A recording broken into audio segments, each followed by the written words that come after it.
Under the Oak Tree. Chapter 91.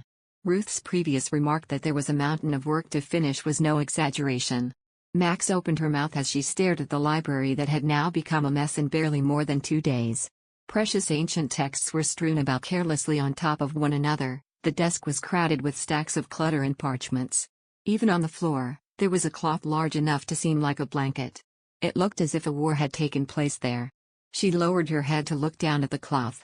There were drawings of detailed, complex patterns covering every corner. It must have taken at least 5 bottles of ink to cover those areas. Max stared at empty bottles of ink as it rolled by their feet and sighed. "For what reason did you leave the tower and come to the Lee Library?" she asked, looking at the mess Ruth created in the library. "My tower doesn't have much space to work. Even with that, Lord Calypso threatened to take it away if I don't complete these magical equipment defenses within a week," Ruth reasoned out. Max squinted her eyes and recalled the enormous tower within the castle's back garden. What in the world could cause for there to be no space left? That tower was enormous. Could Ruth also not have a place to sleep, so did it also mean he has slept on the library floors for some time now? There is no way that's true, right? Max told herself. She could not tell if Ruth was displeased or not with his current living arrangements as he put down the apple's core on one side of the desk and pulled out a chair. Max begrudgingly pulled out the opposite chair and sat on it. It seemed like he did not mind living in that mess. "The task I'm giving you, madam, is simple. I would like you to use these tools to redraw the shapes that are drawn here in detail. I will let you know how to use it. It will be easy to use once you know how to calculate," Ruth told her. He then laid out 6 flat wooden boards of various shapes before her. Max clasped those pieces and looked down at the dreadfully complicated figures on the parchment. There were many similar drawings of figures and those were stacked on top of the desk. "Why are there so many of these?" Max asked Ruth. "This is the design of the magical equipment," Ruth replied. "Magical equipment, it's this absurdly huge thing?" Max exclaimed as she pointed at those parchments with varying symbols. "It depends on the type you need it for, but the magical item I'm trying to produce is about the size of the pumpkin. These designs are the magical blueprints that go into the equipment. This complex and extensive sorcery involves elaborate layers upon layers overlapping and being placed inside a material with magical power to become a magical tool," Ruth explained to her. "So sorcery?" Max asked again as she looked closely at the figure with a curious glance. Circles, triangles, squares, and spirals were intertwined intricately over yellow parchment. She realized when Ruth requested her help that the task of producing magical tools must have required some intricate calculations, but it seemed that the forms he needed were more elaborate than she thought. The balance of magical power flowing within the natural world, in other words, mana. Now, assuming the amount of mana is 10, shall this device amplify the mana by 100 or, maybe, 1000? All magic consists of this formula. The capability of the wizard is determined by how efficiently he or she can amplify mana to create the desired outcome," Ruth explained. Max tilted her head at his placid answer. She was still confused. "But, why wizards can just use magic right away and don't have to draw pie pictures like this, do they?" "Ruth, you have also performed magic by only reciting spells," Max reasoned out, and Ruth gave her a sigh. "To some degree, magic can be done as many times as we like by drawing the formula in the mind and memorizing the starter. But that is limited to general magic that is quite simple. High-level spells take hours of preparation. Then, what you are making now must be great, high-level magic," Max exclaimed, and the wizard looked down at the pile of parchment before him before giving her a smile and nodded. "The Noom Shield is a defense sorcery of earthly properties. Like the previous time, if an intruder tries an offensive spell, the shield senses the mana and creates a powerful barrier with a roughly 20 kvetts radius, approximately 6 meters. If we could instill the spell within the magical equipment and place it in front of the castle gate, we would be able to withstand many of the previous fire-based attacks," Ruth added, and Max stared at the parchments in amazement. "That's reassuring." Max suddenly felt her interest surge. She had previously only seen healing magic done by priests and defense magic used by Ruth. But she had never encountered this type of magic before. She had heard the remarkable feats of wizards written down in stories, but had never known the methods that they used to be capable of performing such tasks. If you can complete the drawing of this spell, can you do magic?" Max asked Ruth earnestly. If you do not understand the underlying principles, even if you were to draw them 100 times, it would be of no use. We must be able to control the mana. Magic is not about creating something from nothing. It is a technique for changing form, transforming something that already exists in this world into another. Spells will never work unless a certain amount of mana is injected. Ruth told her. But, even ordinary people who don't know how to handle mana can use magical tools, you know? Max pointed out. That's because of this holy stone, Ruth exclaimed and showed her the stone. Under the oak tree. Chapter 92. Ruth scavenged through the messy wooden desk, casting the books and papers aside until he finally found the stone emitting a red light and showed it to Max. It's a stone with a certain amount of magic. If you put this stone inside the magic tools, even people without magic can operate and harness the magical properties and use it as much as possible. It's like the fuel for magic tools. Ruth told Max as he gave her the stone to observe it. Max held the palm-sized gemstone in her hands and looked into it closely. It was mysteriously red and glassy as if she was staring into water. It felt strange to her touch. Max's heart pounded in a way she had never felt before. It was like she was seeing a glimpse of another mysterious world. Come on, if you have satisfied your curiosity, shall we start working now? Ruth asked Max. His voice effectively pulled her out of her mild trance. If we don't hurry, I will be taken away from the tower by Lord Calypso. Ruth added sarcastically and Max gave him a nod. Ruth pushed the book into one place to create more space for them to work with while she laid the stone down on the table and listened carefully to his explanation as Ruth gave her further instructions. The wizard explained step by step how to draw the complex and difficult shapes to make it easier for her to do her tasks. Max immediately began to understand what she had to do in order to help Ruth. She studied and learned how to calculate from him, and so she was able to get used to the work at an unexpected quick pace. She added and subtracted the numbers step by step, and took the ruler and traced the complex shapes and drew them into their correct sizes and shapes, as she was instructed.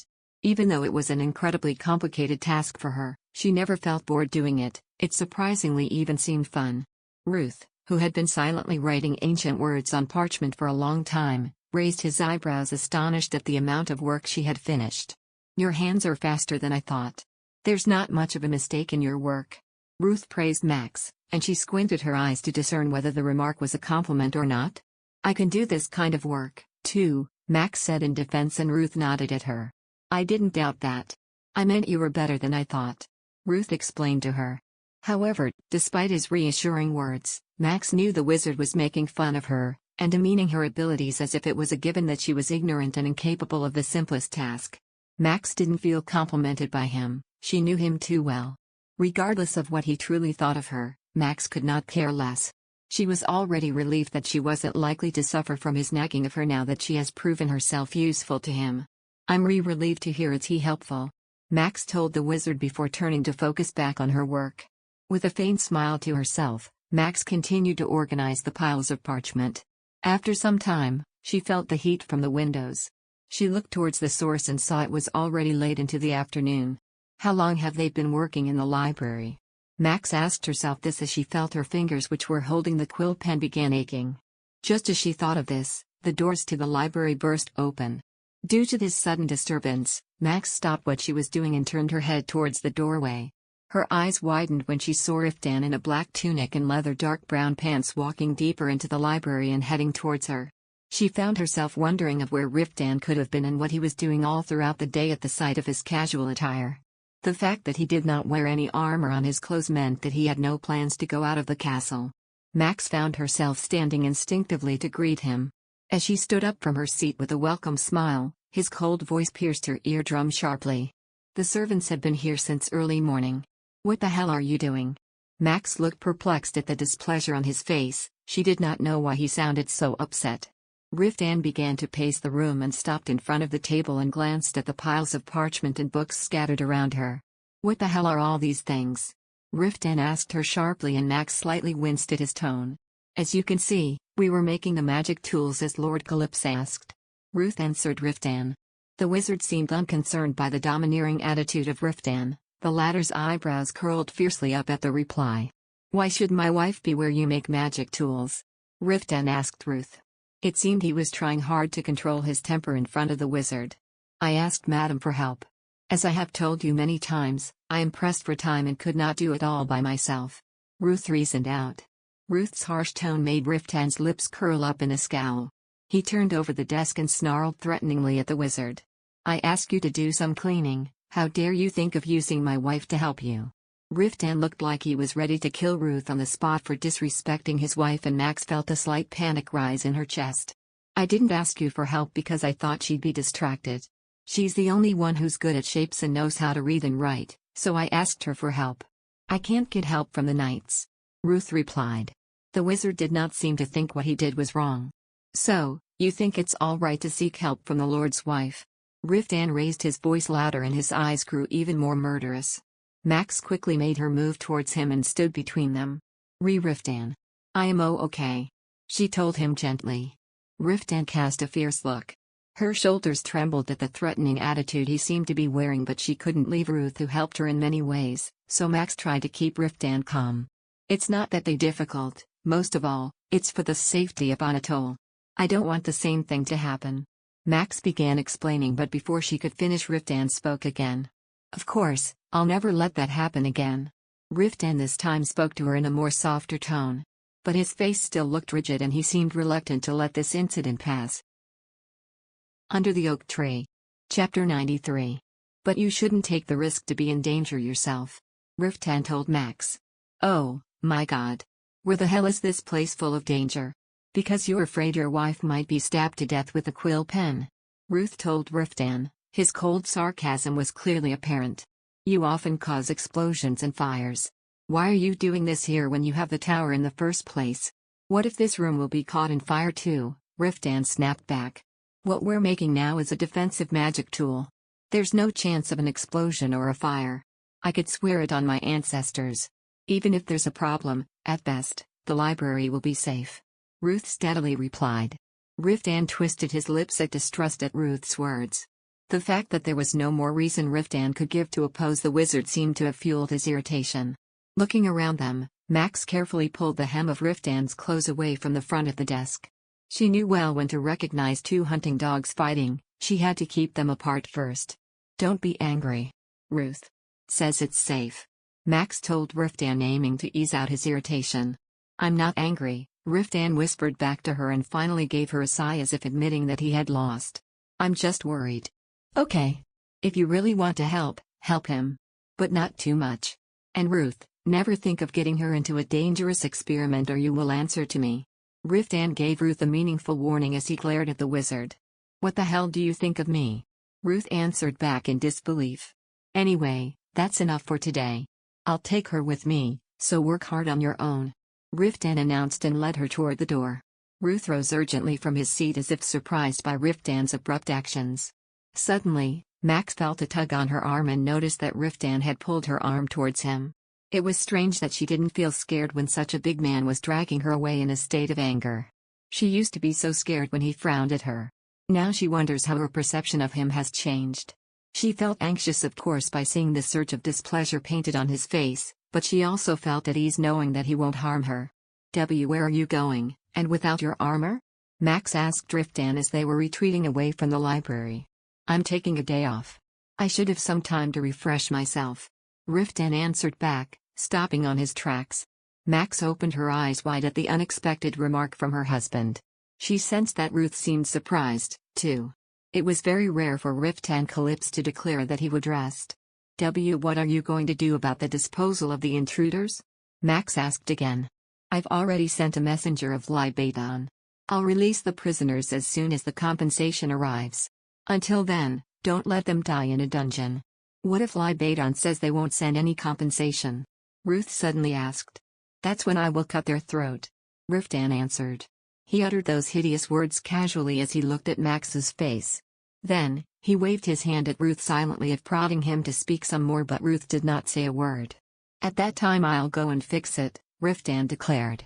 All right. You've had a hard time for a while, so take your time today or so, Ruth finally said. Riftan snapped back. Thank you very much. Riftan then led Max to the entrance. Meanwhile, Max gave Ruth a nod over her shoulders and followed Riftan out of the library, where bright sunlight was already blazing through the windows in the hallway. Riftan glanced out of the newly changed windows and then looked back at Max with his eyes shining. You'll have to fully dress to go out. It's sunny, but the wind is quite cold. He told her. Where are we going? Max asked. Riftan began to beam with excitement. You've got your own horse now. You'll ride on it before it gets colder. I'll show you a good place to ride. Max opened her mouth and stared at him blankly. She was surprised and pleased that he was trying to spend time with her outside their bedroom. Are you not tired? Would you rather take a rest in the row room? Max began to protest but was cut off. I'm not an old man, Maxie. I'm not that frail to be always needing some bed rest. If I had to spend some time in the bedroom. Riftan did not continue what he was going to say. Max held her breath in seeing the heat that was glimmering in Riftan's black pupils. At a glance she sensed what the intense gaze he had given her meant. His face glowed as if it had been caught in fire in a flash. He smiled lightly as he hugged her, his head bowed down towards her fluidly. It's very tempting, but I'm going out into the fields today. I'd like to take you and stroll through my land. He told her instead. They stopped by their room to change into some riding apparel, and Max then followed Riftan into the stable. With the help of the stableman, Riftan took out the beautiful white steed that had become her own since yesterday. Max's horse was followed by Riftan's own giant warhorse. On her way to Anatole, she at once recognized that the horse was carried by Riftan. Riftan stroked the horse's neck with an affectionate touch. You've been on this one, haven't you? It's Talon. It's perfect except for its nasty temper. He told Max. Max inquisitively asked, Do you like that horse? I like it. My dream was to have my own horse ever since I was 10. And this is the best horse I've ever had. When Riftan rubbed his face against Talon's nose, a sudden sharp jealousy shot up inside of Max. Max was embarrassed by herself and turned away. According to the teachings of the church, nothing was as ugly as a jealous woman. But now she was envious of a mere animal, not of any other woman. Did you give this horse a name? Riftan asked her, as he came closer towards her back. Trying to get her feelings together. She hurriedly straightened her face and shook her head. And not yet. She answered. Well, you have to make one. You have to call its name often for it to be able to follow you nicely, Riftan informed her. What name would you like? It's your horse, so you have to name it. After much thought, Max spat out a word that came to her mind. Riram. Under the oak tree. Chapter 94. Riftan chuckled, running a hand across his locks. My wife lacks imagination. Just because it's white, it's Rem? The name Rem. Hey, Max faintly flushed as she defended her choice, I like it. She didn't bother to mention that he was named after the knights he led. A moment later, the horseman saddled her on the steed's back, and she sat on Rem's back with Riftan's help. She wasn't accustomed to horseback riding yet, so her body instinctively stiffened at her feet far from the earth. She strained her arms, clutching the reins tightly. On the other hand, he was a natural. You don't ride a horse often, do you? He spoke conclusively, glancing at her clumsy posture. Though embarrassed, Max nodded her head timidly. I didn't ride a horse that often. I didn't have much work to do. Well, I've always been inside Quack Castle. I know that. It's quite a famous story. The first daughter of the Duke of Qua was weak and extremely delicate, so she was reluctant to appear before the public. Max had an anxious look at the strangeness of his voice. Well, I didn't know that rumor was going around. The Duke of Qua is one of the 10 most influential people in the West. It's perfectly natural for people to be interested in his daughter. Besides, you didn't show up on the outside at all, unlike your sister, did you? No wonder you piqued the people's interest. There was even a knight who sneaked into the Qua Castle because he couldn't overcome his curiosity about you. It was the first time she heard such a thing. Max immediately dodged his curious gaze. What did Riftan think of her after hearing the rumor? Would he have imagined a lady with a weak body, as delicate as jewels? She was obviously short and thin, but she didn't have any charm. It was true that she was frail and timid, but she also knew that her personality wasn't so lovely. She snapped out of her thoughts, speaking in a bright tone to hide her feelings of inferiority. Well, the knight must have been disappointed. Why? Riftan, who was dragging his horse slowly towards the rear gate, looked back at her and frowned. With a tight grip on the reins, Max replied with a blank look. Oh, only because he went through lengths, only to see. She was an ordinary woman. The tip of her ears flushed red as she spoke. She believed her appearance was plain, but she didn't want to be so demeaning in front of her husband. Even pretending to be an ordinary beauty felt like a shameless remark. "I don't think so. You're lovely enough." As he slowed the horse down, he approached her. Max thought he was overreaching, and only laughed awkwardly. "Oh, don't do that. Thank you for telling me." Then he frowned as if he was dissatisfied. "I'm an honest fellow. If you had a disappointing appearance, I wouldn't have reacted so enthusiastically in the bedroom. Have you forgotten that I let you sleep well last night?" Max was literally crimson red from head to toe. Her lips were frozen, wondering what to answer. Riftan lifted himself off the horse and grabbed her chin, staring into her orbs intently, which made her heart thump loudly. "I guess it was stupid to ask you to do horseback riding. Would you like to go to the bedroom now?" She shook her head stiff enough to produce a creaking sound. He made a vague expression, which was hard to tell whether he was smiling or frowning, and immediately stood up straight. "Then hurry up. We can't stay here any longer if we want to leave the castle." Max soothed her pounding heart and managed to chase after him. They walked silently along the narrow forest path behind the gate. The world was still as if it had fallen into a deep sleep. All she could hear was the sound of branches swaying in the wind, the rustling of fallen leaves, and the cries of birds from the distant sky. Max stared blankly at the image of the Riftan in a peaceful silence. He moved naturally and gracefully, as if he was one with the horse. On the other hand, Max leaned back and held the reins like a lifeline so as not to fall off Rem's back. Riftan, who turned his head to make sure she was following well, smiled bitterly at the sight. "I didn't realize my wife was such a terrible rider."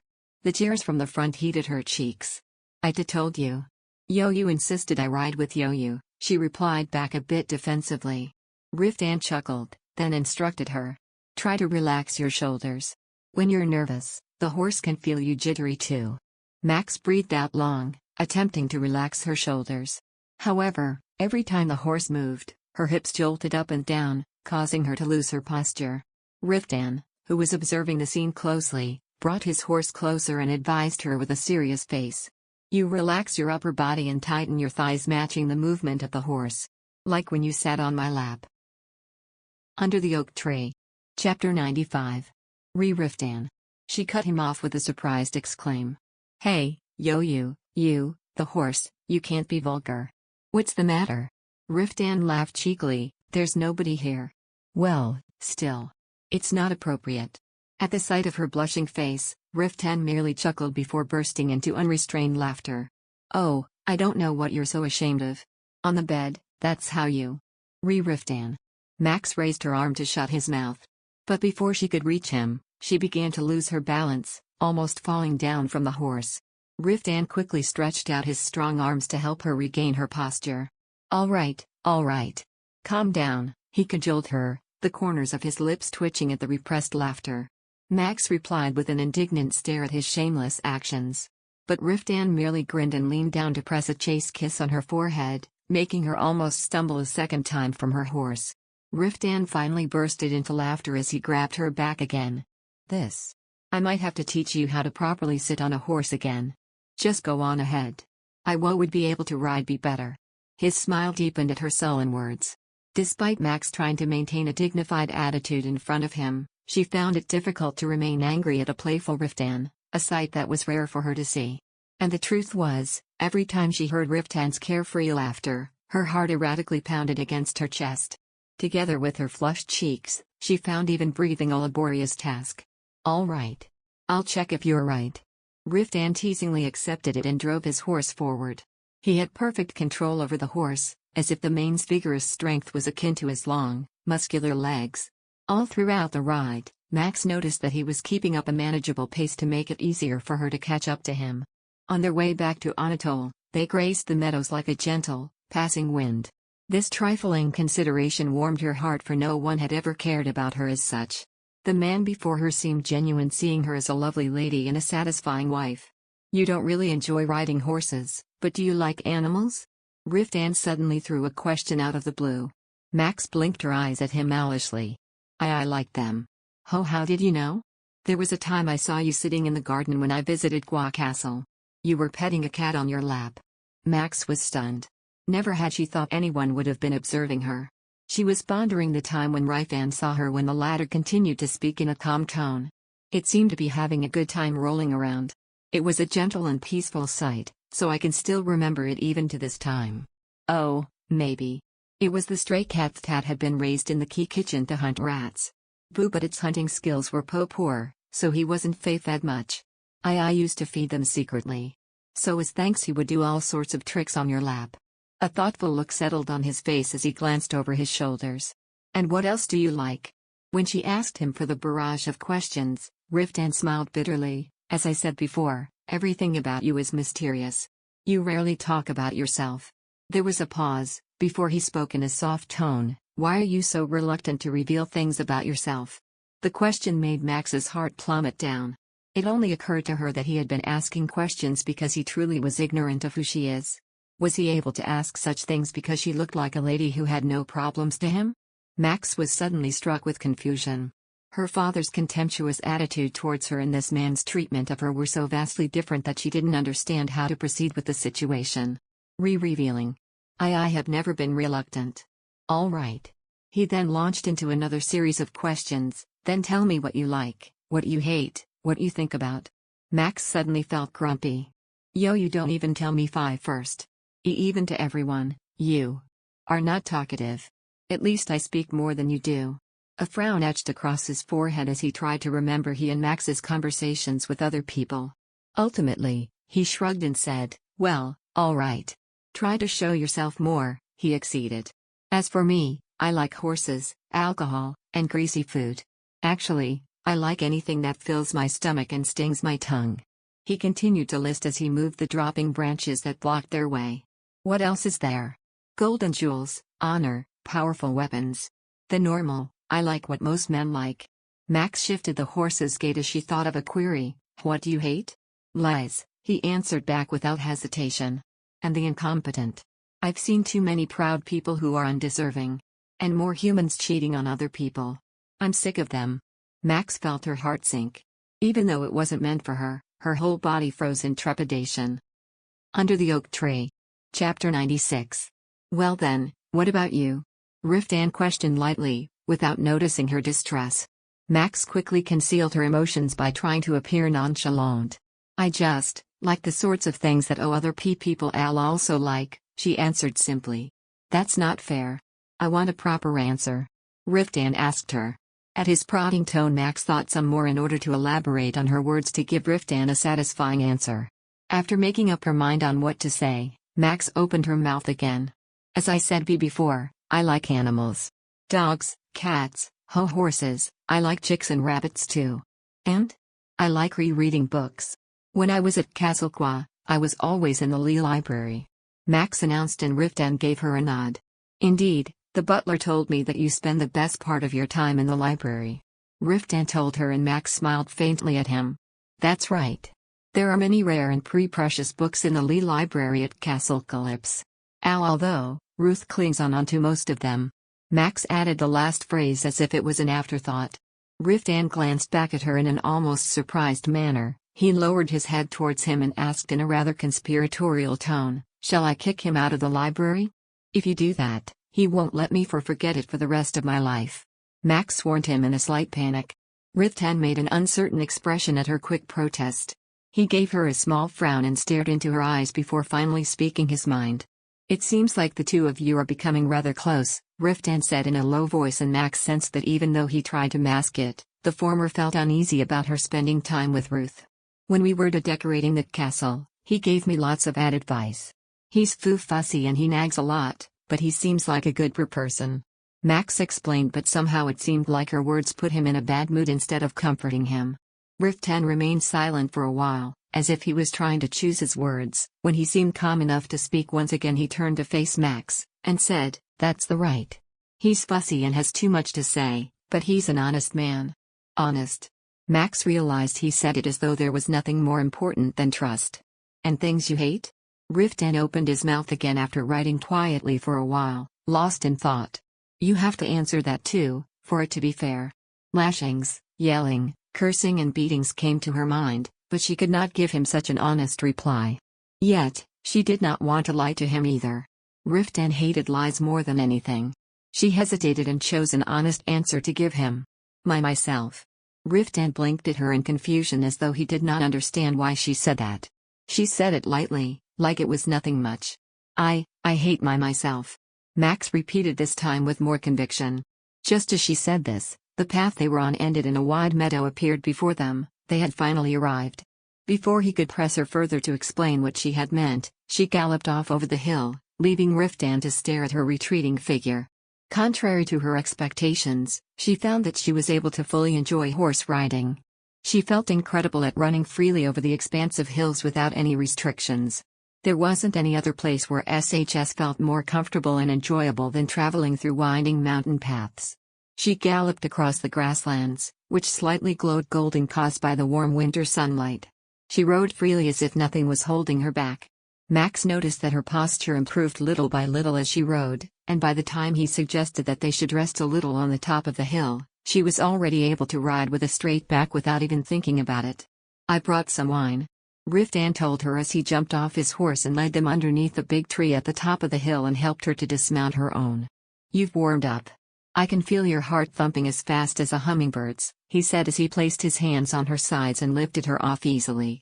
Max evened out her breathing, rough from the horse riding, and wiped the beads of sweat from her forehead. Just as he had said, her heart was pounding in her ears. It really feels like I have a drumbeat beating inside me, she told him as she touched her chest. She could feel the light vibration from there. That's a pretty analogy, Riftan told her before swooping down to press his lips to her blushing cheek and finally set her down on the ground. Riftan then proceeded to spread his cloak out on the grass under the tree and sat on it. Max dropped down next to him. The cold breeze quickly cooled their hot bodies. Max noticed the outline of a town at the bottom of the hill. She adjusted her cloak as she stared at the scenery below them. The wind smoothed down the golden fields as it swept over them in apparent hurry. It's such a beautiful place, Max whispered as she basked in the warm ambience around them. It looks better in the spring. The fields are green and brimming with wildflowers then, Riftan told her with a smile. She felt her chest swell with anticipation at his talks of spring. Anticipation. She could never have imagined that the day in her life would come where she would feel anticipation and yearning for something. Everything was new, and joyful, and a little frightening too. Come here. You'll get cold quickly since you sweated, Riftan called for her as he leaned his back against the thick tree trunk, and pulled her close to share his coat. Max sipped from the small bottle of wine while sitting slightly on his lap. Unlike when he was teasing her, she didn't feel awkward or embarrassed to be so close to him now. Being wrapped up in his strong arms felt so natural. Give me some too, Riftan whispered to her as he clasped his hands around her waist and leaned his head over her shoulder to take a sip. Max placed the wine bottle on his lips and tilted it carefully so it won't spill. He took a few gulps and removed his lips when he was done. He then stared into her eyes intently. Why do you hate yourself? Riftan asked.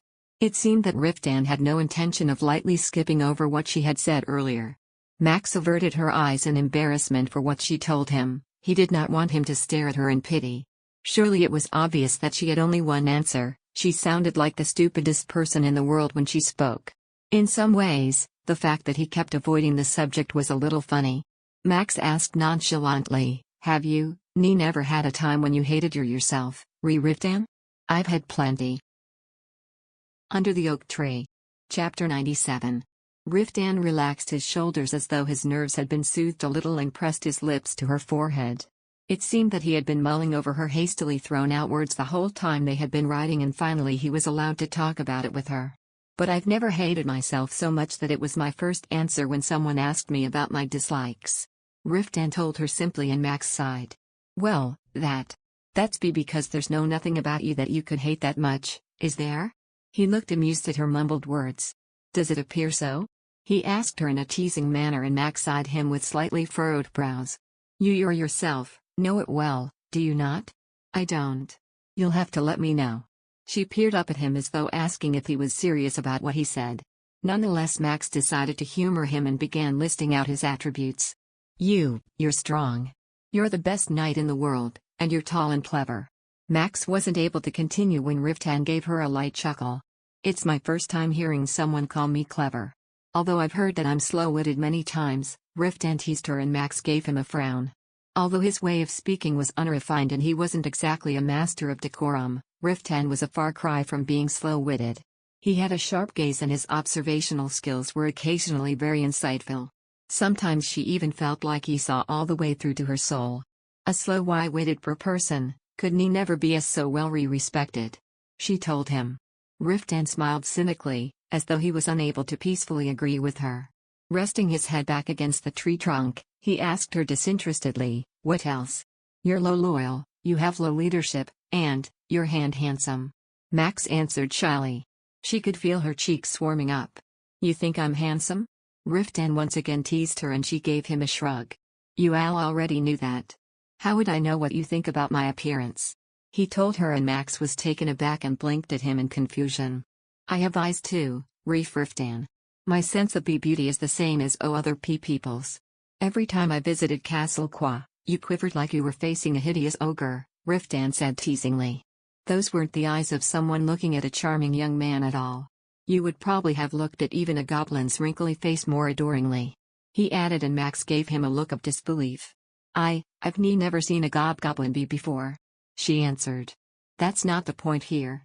Riftan drew her chin up towards him to make her look at him. "I'm saying that if I even came close to you, you acted like you were going to faint." Max was flustered by his interrogating tone. Never in her wildest dreams had she thought he might care about her attitude towards him or what she thought of him. Truth be told, up until their wedding, she had thought he was unaware of her existence altogether. You were scary. Since your PHY physique is so huge and your X expression was so icy. You looked like someone whose temper might flare at anything, at any time," Max admitted. Riftan didn't say anything for a long time. Max squirmed uncomfortably against his chest. Finally he opened his mouth. "Am I still scary?" Max shook her head slowly. Riftan, who had been staring at her face vacantly, suddenly tilted his head and pressed his lips against hers. Different to the surprise kisses he teased her with, this kiss was passionate. She felt his soft tongue pushing into her mouth and she moaned softly at his touch. He cupped the back of her neck and stroked her wind-ruffled hair gently with his fingers and his lips suckling on her delicate mouth. A delicious shiver shot down her spine and Max felt her nipples stiffened. When he cupped her breasts with his fingers and gently massaged them, Max felt fireworks explode in her lower stomach. "Riftan. We can't do this outside," Max told her as she broke free from his kiss. "It's fine. There's only us here. Even if someone does come, I'll notice it right away," he told her. Feeling the heat radiating from his body, she shuddered.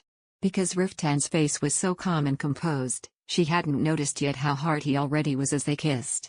He pulled her closer towards him and settled her lap against his lower body and pushed up the skirt of her dress. Max looked up at him embarrassedly. Riftan's eyes were smoldering like pitch-black coals towards her. "Don't be afraid. I'll never hurt you," he whispered to her. His words resonated deep in her heart. Max gazed up at his intense expression without breathing. He touched his forehead to hers, brushing the tips of their noses together and drew her lips into his mouth again. He slipped his long fingers under her skirt and started to caress the insides of her legs softly. Max clutched at his silky hair and moaned. "This person won't hurt me." She clung desperately to those words. "You smell like winter," Riftan told her, and he groaned weakly and buried his face in her shoulder. Max gulped down a deep breath. The smell of the dry and pleasantly biting winter breeze was coming from him, too. Max's lungs were filled with the mingled smells of musky tree bark, of horses and the subtle scent of sweat. "Damn it, I want to kiss every inch of you. But if I strip off your clothes here, you could get sick," Riftan complained as he stroked her over her clothes, exciting her. Max could not even feel the cold, for the fire spreading throughout her entire body was now enveloping her, but she did not point it out to him. She wasn't bold enough to lay down out in the open on top of a hill without a strip of clothing on. In truth, doing something like this at all was beyond her. But she found herself utterly unable to pull away from him. Riftan sucked and nipped at the base of her throat as he urgently undid his trousers. Still wrapped up in his coat, she pulled her skirt up to bunch around her waist. He pushed aside her underwear. And then she felt him ease into her slowly. At the tight feeling of him reaching the deepest part of her and their joined bodies, Max let out a rough moan. Riftan comfortingly patted her behind and showered kisses over her neck and ears. "It's okay, Max. I won't hurt you." "Never again," Riftan whispered to her ear. Max couldn't even remember when he might have hurt her. She couldn't even remember being afraid of him and avoiding him. She felt as though Riftan's lips had always been a part of her. She threw her arms around his neck desperately as though she were drowning and he was the only thing keeping her afloat. He grasped her hips to deepen their union. Their closely intertwined bodies slapped against each other and the sound of the wind passing by got further and further away. She moved her body like she was riding a horse, just as he had taught her earlier. She eagerly tightened around his manhood as he penetrated her all the way to the base before reluctantly letting him go, only to tighten up again as though trying to pull him deeper. Her heart pounded with desperate passion. As she melted into his hot kisses, Max let herself sink into a world of bliss. Under the Oak Tree. Chapter 98. The chilly, harsh wind ruffled her hair as scenes after scenes galloped by, but Max was oblivious to it all. Nestled cozily in Riftan's embrace, and basking in the afterglow of their intense al fresco lovemaking, she felt secure. A novel feeling, from the man she once feared to even breathe the same air with. Upon reaching the castle, Riftan embraced the utterly exhausted girl closely and brought her to the room. He carefully washed her with warm water, gently changed her clothes, even affectionately fed her a nice, warm meal. Then, as if he were putting a child to slumber, she lay on his chest and tried to sleep. It was seemingly an unusual behavior for a brusque man like Riftan. For it was certainly not a one-time occurrence. Whenever he was with her, he continued these acts as though he was her babysitter. Every day he would feed her meals directly, insist on bathing together and even going so far as coming in early in the morning, taking the comb from Rudish, and combing her hair. She was finding it all a little embarrassing now. She had never experienced such attention, not even as a child. Moreover, this was contrary to the idea of marriage that she was familiarized with. Cold manners, a polite indifference, and marital obligation. According to the ideology, this was what existed between married couples. There was ample walking evidence to corroborate the belief too. Neither had she seen nor heard of a husband that doted on his wife as such, at least not as enthusiastically. This was the knowledge fed to her growing up. Riftan's attitude deviated from that she was taught of a married man. Perhaps she was only ignorant? After all, the circumstances surrounding her life at Qua Castle had confined her to within its walls. At most, she could visit the barracks at the temple. But even that was banned once she turned 14, and hence a life of isolation it was. All her knowledge of marriage came from the mouths of those who visited Qua Castle. Most came to see her somewhat expressionless, cold-smiling sister, Rosetta, or her father. There was no one who was interested in her. She even doubted if they were aware of her existence. When she compared the then to the now, Max was engulfed with confusion. Perhaps the world she knew was wrong? Was her marriage normal? Was this how a husband ought to be? Although she was plagued with questions, she knew not where to find her answers. "You're surprisingly dexterous." Ruth's voice cut Max out of her reverie.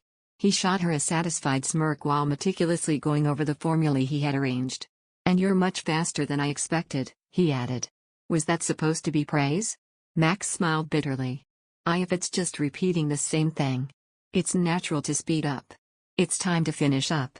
At this rate, we will be able to complete the spell by tomorrow." She breathed a sigh of relief. While it was exciting for a time, she eventually became bored of the repeated calculations and sketches so much that she even hated looking at the parchment. She rubbed her stiff neck and complained. I didn't know magic involved as so much paperwork. I had though thought we would be doing something more amazing. Magic is an advanced level of learning. It requires sophisticated calculations and research. The only time a wizard can experience the thrill of magic is on the battlefield. Wizards in the World Tower never experience it. Even so, they devote their entire lives to designing spells. Max stopped what she was doing and looked at him with wonder. Ruth, you are also a wizard from the World Tower?" "Yes, I used to reside there," Ruth said distastefully. Her eyes widened. The World Tower was an artificial island built by ancient wizards in the center of the Sea of Ishria. It was referred to as Nornai. The innocent and isolated maiden, Maximilian, did not hear much about it often. Only she knew it was the birthplace of sorcerers, a repository of all the knowledge in the world, a non-interventionist that refrained from interfering in the internal affairs of any country, and an island of sages that protected the world order. Nornai. But Ruth's reaction just now referred to it with disgust, as if denying those accomplishments. Looking at her befuddlement, he deigned to explain. Wizards who enter the World Tower are restricted as soon as they are promoted to a high rank. Instead of being allowed to master all the dangerous and secretive magic Nornai has to offer, they are watched to ensure they do not use their personal power to disturb the world. Senior wizards spend most of their life in the World Tower. Personally, I did not like it, so I escaped. St. Still. Can you go back? No. It was high treason. Even now when I meet wizards from the World Tower, I'm treated as nothing more than a mere criminal. Ruth spoke without qualms as if it were a trivial issue. Max wondered if all wizards were so brazen. Then, did you meet Sir Riftan while wandering after you escaped the World Tower? Yes, I met him not long after I became a sword for hire. Lord Calypso was already a well-known figure by then. Max was becoming more and more curious, her eyes glistening. Why is that? Is it not obvious? With his stunning good looks, bulky physique unbelievable for a teenager, a courageous heart that always looks straight ahead, he was already famous by the time he was 16. Since then, Lord Calypso has been a madman. Under the Oak Tree. Chapter 99. Madman? Max widened her eyes at his extreme characterization. It seemed excessive. Ruth shook his head restlessly as though such words were not enough to describe him. He really was fearless. When unarmed, one should not charge at an ogre with only a dagger, and especially not something as crazy as cutting clean through a dragon's skull. He did it all without ever flinching. Even now, when I recall the things that he did from time to time, a chill goes down my spine. On the day I was charged with accompanying Lord Calypso, my hair was on edge the entire day. Unconsciously, Max's jaw dropped.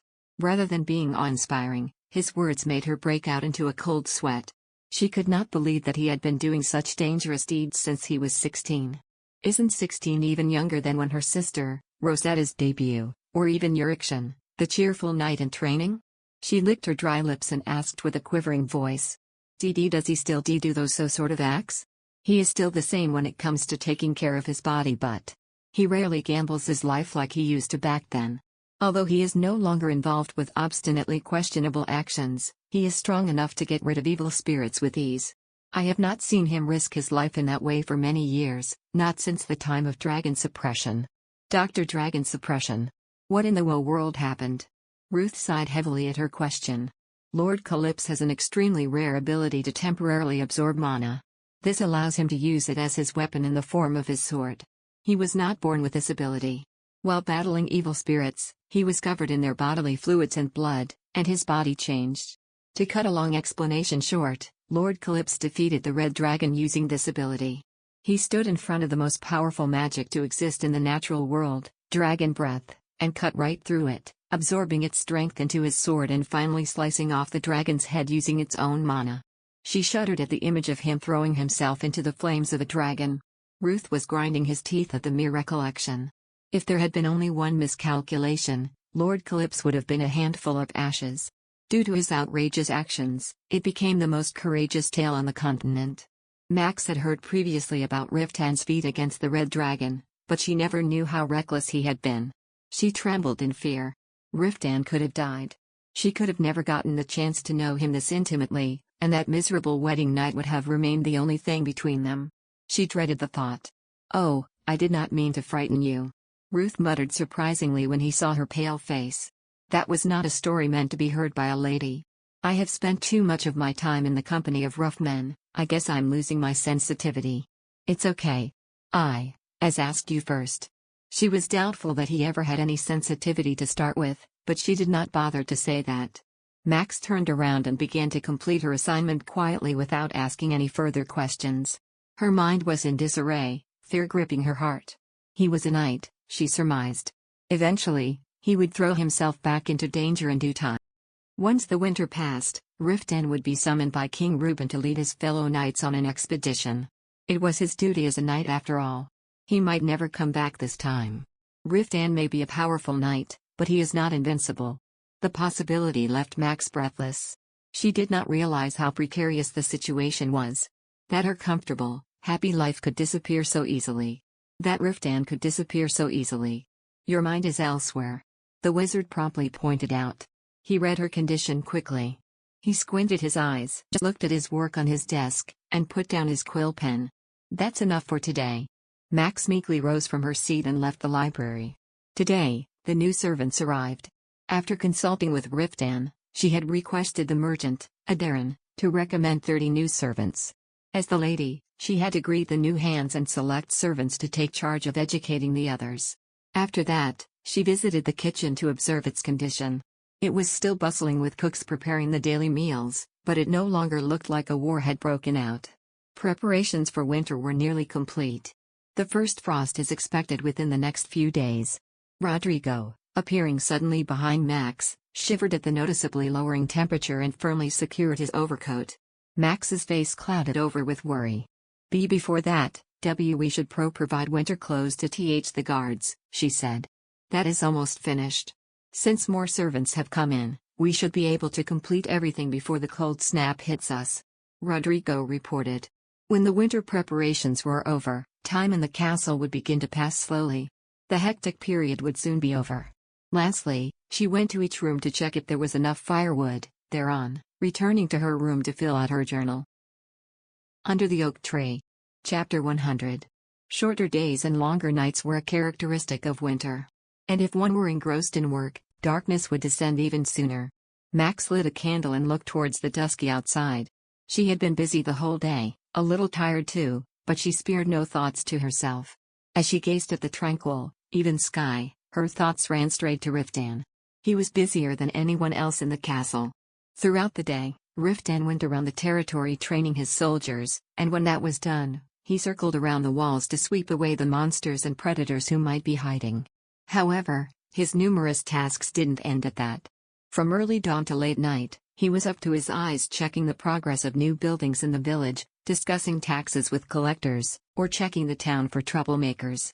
He did so without respite. Even so, he never once displayed fatigue. Is he made of iron or something? By and by Max had started to sort of respect Riftan's tenacity and admire his capabilities. He never shied away from his responsibilities, no matter how onerous. Ordinary people couldn't keep up with his life, they would have long succumbed just at the thought of the ordeal, let alone seeing it through. As she mulled over her husband's might, she shook off Ruth's words from a while ago. Riftan Calypso was blessed with superhuman abilities. He was a brawny brute capable of overcoming any challenge thrown at him without even flinching. She had been overthinking, fretting over scenarios that couldn't possibly happen. With that, she soothed herself, had dinner, and rested. Late in the night, she heard Riftan return to the room. He had decided to go out to fight 2 days later. Just by the thought of it, Max quickly lost her peace of mind. Oblivious to her anxiety, he took off his boots and armor and spoke calmly. The reparation will arrive from Libadon tomorrow. Then we can kick the prisoners straight out of Anatole. The new gates are almost complete. And Ruth said the magic defensive tools would be ready tomorrow. So, it won't be a problem if I leave the castle for a while. Where are you going to? She moistened her dry lips and barely maintained calm. I heard that a bunch of goblins have settled over the mountain. I'll stay for about 4 or 5 days and root them out, he said, pointing to one of the high peaks out of the window. Max looked at him anxiously. Isn't it dangerous? Riftan seemed to be dazed by the question.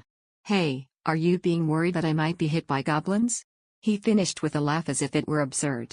Subduing goblins is annoying, not dangerous. It's a bit more annoying than hunting rabbits. If they are not very dangerous, how about letting them? An impatient look suddenly settled on his features. It's my duty to protect this land.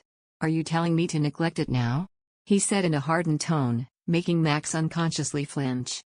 Riftan then continued, goblins are low-level devils but are very prolific. If not rooted out, they multiply enormously and attack the vendors or mess up hunting grounds. It's my job to prevent it from happening. I'm sorry. I was presumptuous. Max apologized immediately. Riftan looked at her stiff face, then held out one arm with a long sigh. Max drew closer and accepted his warm hug. He rubbed his nose on her shoulder and wrapped his hand with her thick hair braided into one. I, too, don't like sleeping on the cold and dirty floor instead of a warm bed. But I still have to do what I have to do. He gently coaxed her. Max stroked his thick black hair without a word. It broke her heart to think that he would sleep under the cold and chilly wind. As a knight's wife, does it mean I always have to be prepared for this loneliness? She wondered if the other aristocratic couples had kept a proper distance from each other because they didn't want to feel such longing for the other. And now, she was afraid he might have gotten too close to her. The next day, and true to his words, a new, huge steel door was erected at the castle gates. So sturdy and impregnable, that even if ogres were to knock with a hammer, it would still not budge. On either side, the magical tools Ruth made were installed. The magical tools that had wrestled the parchment pile over the past few days were in the form of a round disc of ivory, about the size of a pumpkin. Max, who ran out to the gate to see the result, looked at the magical tools installed on the watchtower with awestruck eyes. Several ancient languages were inscribed on the edge of the disc, and the red monostone that Ruth had shown was right in the middle. What is this made of? When she asked, smoothing down the disc surface with her curious fingers, Ruth answered insignificantly. It's made of the bone of the basilisk. Max was startled and instantly took off her hand. Bone? She exclaimed. The subspecies of dragons, such as basilisk, wyverns, lizard, have powerful anti-magic power. Most magical tools are made from the bones of these evil creatures. He narrated in a lazy tone. She opened her eyes to the slits and looked down at the smooth glossy disc. As she thought it was a bone of evil, it looked eerie. Under the Oak Tree. Chapter 101. Bone is just bone. There is no reason to be reluctant. Seeing her expression, Ruth clicked his tongue as if she was pathetic. When you eat meat, don't you touch the bones? He continued to jab. It's different. Max grumbled in a sullen voice. Ruth snorted as if it wasn't worth answering and began to focus on setting up the magical tools. He put it firmly into the stone pillar and fixed it with clay, then went out of the gate. Max also tried to follow him but was intercepted by Riftan, who was giving instructions to the guards. Where are you going? It is too dangerous outside the gate, he said, a little worried. But Ruth was. Even before she could finish her sentence, Riftan interrupted her. He's a high-level wizard, so I'm not worried. Stay calm, or I'll send you back to the castle. Hearing the determined voice, Max nodded gently. He ordered the guards to protect her well, then went up the wall and gave orders to Ruth. Right then, a huge flame swelled beyond the walls. It flew towards the gate with a tremendous roar. Max screamed in fright. As if responding to the heat of the flames, the earth shook slightly, and soon a huge barrier soared above the ground to block the flames. She was fascinated as she took in the majestic scene. Even the locals who came out to watch were awed and sat down on the ground with their mouths agape. It's still noisy. The knight standing beside her whistled lightly. When she noticed the calmness of the knights, she realized that this enormous sight was a routine for them. Only did it dawn on her they must have lived through things that she would never even dream of. Great. The magical tools are working properly. Open the gates. As Riftan shouted, the heavy iron gate opened and Ruth walked in covered with the dust. Do you have to do it like this? It should be known that Anatole is perfectly safe even if I leave the territory, Riftan said as he climbed down the wall. At this point, no one will attempt to break in. Ruth surmised and went on, but well, if this newfound protection would reach the ears of many merchants, I'm sure they'll be flocking to Anatole. Now that's a good thing. Max realized that the scene that had just happened was not only to test the magical tools but also to reassure the onlookers. Riftan spoke with the knights for a bit before coming to her side. Maxie, go back to the castle now. And you? I have to take the invaders and to meet the messenger of Libadon. Ruth, he Baron. Take her to the castle. And get ready to go to the subjugation in advance. Before she could say anything, he flung his cloak and led the knights to somewhere. Max sat on Rem, staring after his retreating figure as it slowly disappeared from her sight. Unbeknownst to her, he Baron, the giant knight with pale, auburn hair, and also Ruth had accompanied her on either side with their horses.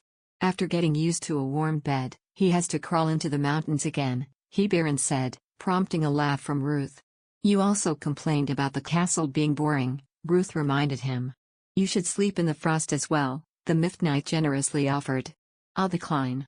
A delicate and fragile wizard like me could die just by hitting the cold of winter, Ruth insisted shamelessly while the dumbfounded he Baron only laughed. Delicate and fragile? No one amongst the Knights of Reamdragon has as thick a nerve as a wizard. That's only your opinion. Max rolled her eyes and watched their tussle. It was a confusing conversation, it was unclear if they had a good relationship or a bad one. Oh, wait a minute. Let's stop by the market for a while before we go to the castle. When they reached the town square, Ruth halted his horse and spoke. He Baron looked back at him with a displeased face. Hey, come out later for your personal business. Now is. He glanced at Max, cutting his words halfway. Ruth sighed lightly. Can you please stop that attitude? Madame Calypso is not a boil that gets infected when touched. Hey, When I did. Baron was vexed at the other's cheekiness. You're acting as if she isn't here even when she is in front of your eyes. Take it easy. Baron became visibly embarrassed. Ruth turned the horse towards Max without giving him a chance to argue back. Today is the last market day. There will be no peddlers' visits for a while. Before that, we need to buy something we need. You should also see how the Anatole market is. Max hesitated and looked at Baron. The knight, who was stiffened with an uncomfortable face, sighed and steered his horse towards the market. She quickly followed them. What are you going to be buy? I'll buy herbs and monastones. I've used up almost everything I have. The market was booming despite the cold weather. Merchants with tents lined up and were selling all sorts of things on the board. The skins and bones of beasts, rough-looking fabrics, and crude ornaments. On the other side, they were selling meat, bread, and potatoes, and some were selling grain and acorns in sacks. Daunted by their resonant voices, Max stuck tight in behind Ruth. Hey, wizard. Go slowly. It's not easy to escort in such a crowded place. Baron complained from behind, but even the loud voice was buried in the clamor of the merchants. She glanced around nervously. You don't have to be nervous like that. It's very rare that someone suddenly rushes and swings a knife. I'm not at all relieved. Anatole's security is quite good. If you act vigilant like you are doing now, you're only asking attention from hooligans. Under the Oak Tree. Chapter 102. On the wide board with black cloth were roots of several uncommon plants, bottles of unknown powders and thin branches haphazardly piled up. To an untrained eye, who knew not what these were for, it would be nothing more than a heap of trash. Ruth quickly jumped off his horse and diligently scrutinized the items one by one. Are these all herbs? Baron, who had been haggling all the way behind him, also poked his head out as he couldn't overcome his curiosity. Instead of answering, Ruth called up a man who was trimming the herbs in the corner. I would like to buy 20 seagulls, 100 grams, of all kinds. What's the price? 1 dirham for 10 seagulls. A merchant replied with a generous smile on his face. These are precious herbs of good quality, and the price is pretty high. If you buy all kinds, you have to pay for 40 dirham. Can I pay for it in liram? Ruth asked. Of course. I'll get the scale. She watched as the merchant carefully laid the roots with dried leaves on a brass scale. Ruth, who had a penchant for carrying miscellaneous things in a small pocket, took the pocket out and held out 4 silver coins. The merchant then weighed the silver on the scale. Looking at the goings-on, Max whispered by the wizard's ear. Why? Is he weighing it? To make sure it's real silver. Ruth then added. Recently, there has been an influx of fake currencies. We have even caught people who grind their coins little by little to make new money. Grind the coins? Max was astonished. When you put money in a basket and shake it, the gold dust falls off. They collect them and make another gold coin. If you repeat it over and over, the coins will wear out a lot more and you will see a difference in weight. But I'm not worried. My coins are almost new. He took some coins out of his pocket and held them for her to see. The edges were definitely sharp. Satisfied, the merchant pocketed the coins and took out 8 dirham to check their weight, while Ruth closely watched the weighing needle. The wizard has always been stingy. Baron booed, but Ruth didn't even blink. I'm just meticulous. He proudly declared, and went to the other side of the street. This time around he began bargaining, with a man who seemed to be a mercenary, over a stone the size of a rock. While the mercenary insisted he would accept no less than 15 liram, saying he almost died to get the monostone, an adamant Ruth snorted and quibbled that 10 liram was enough. In the end, after a long battle, Ruth bought 5 monostones for the price he wanted. Meanwhile, Max was looking at things on display from the other vendors. A palm-sized dagger with colored beads, a small piece of wood in the shape of an animal, a belt with embroidery, a bronze brooch and a rope with varying colors of threads. What is this? Max, who looked at the colorful rope with curious eyes, and asked questions to the side. Ruth, however, was busy haggling with another merchant at a distance. She was embarrassed and tried to stand up from her seat when she heard a blunt voice. It's an accessory for the sword. Max turned her head in amazement. Baron was bending over and fiddling with the ornaments she was looking at. He continued, not once lifting his gaze. Many adventurers believe that they can be protected by spirits if they have it. You tie it up here. He pointed to his own sword on the waist. A sturdy-looking leather sword was bound with ornaments made of twisted colored cloth. She alternated between Baron and the accessories with an awkward face. I have never seen it before. Riftan doesn't wear these accessories, so. Riftan's entire ensemble was rather brusque and crisp like the man himself.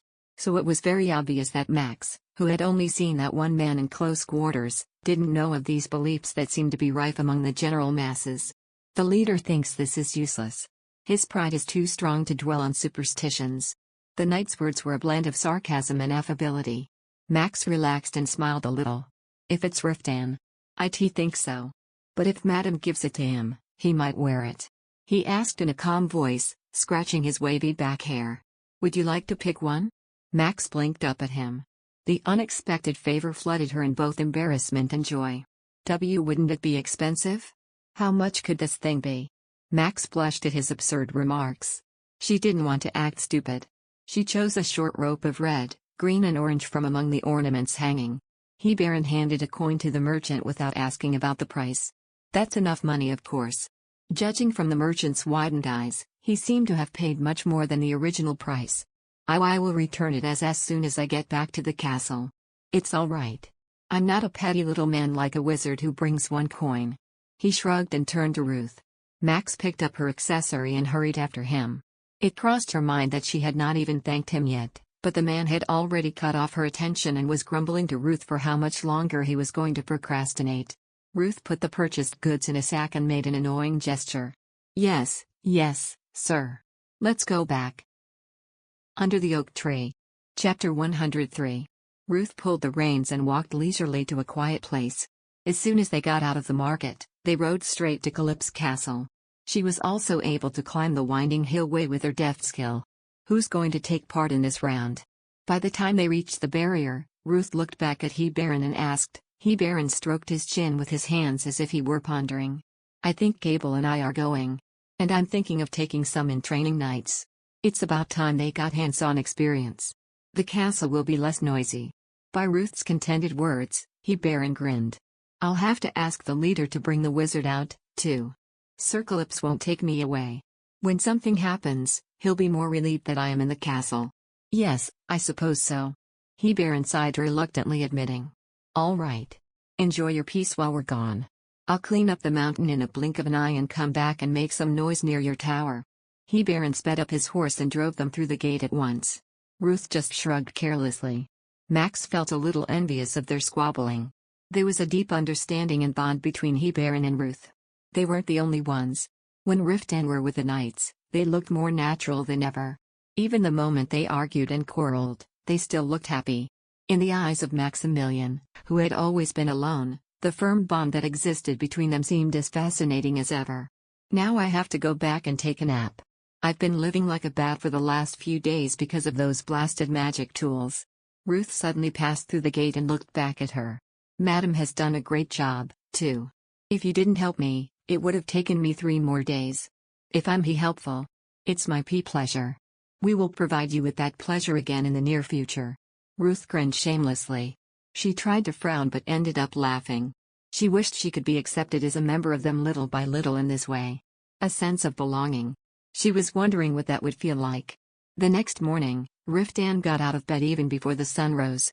Max woke up half asleep along with Riftan, rubbing her bleary eyes open with the back of her hand.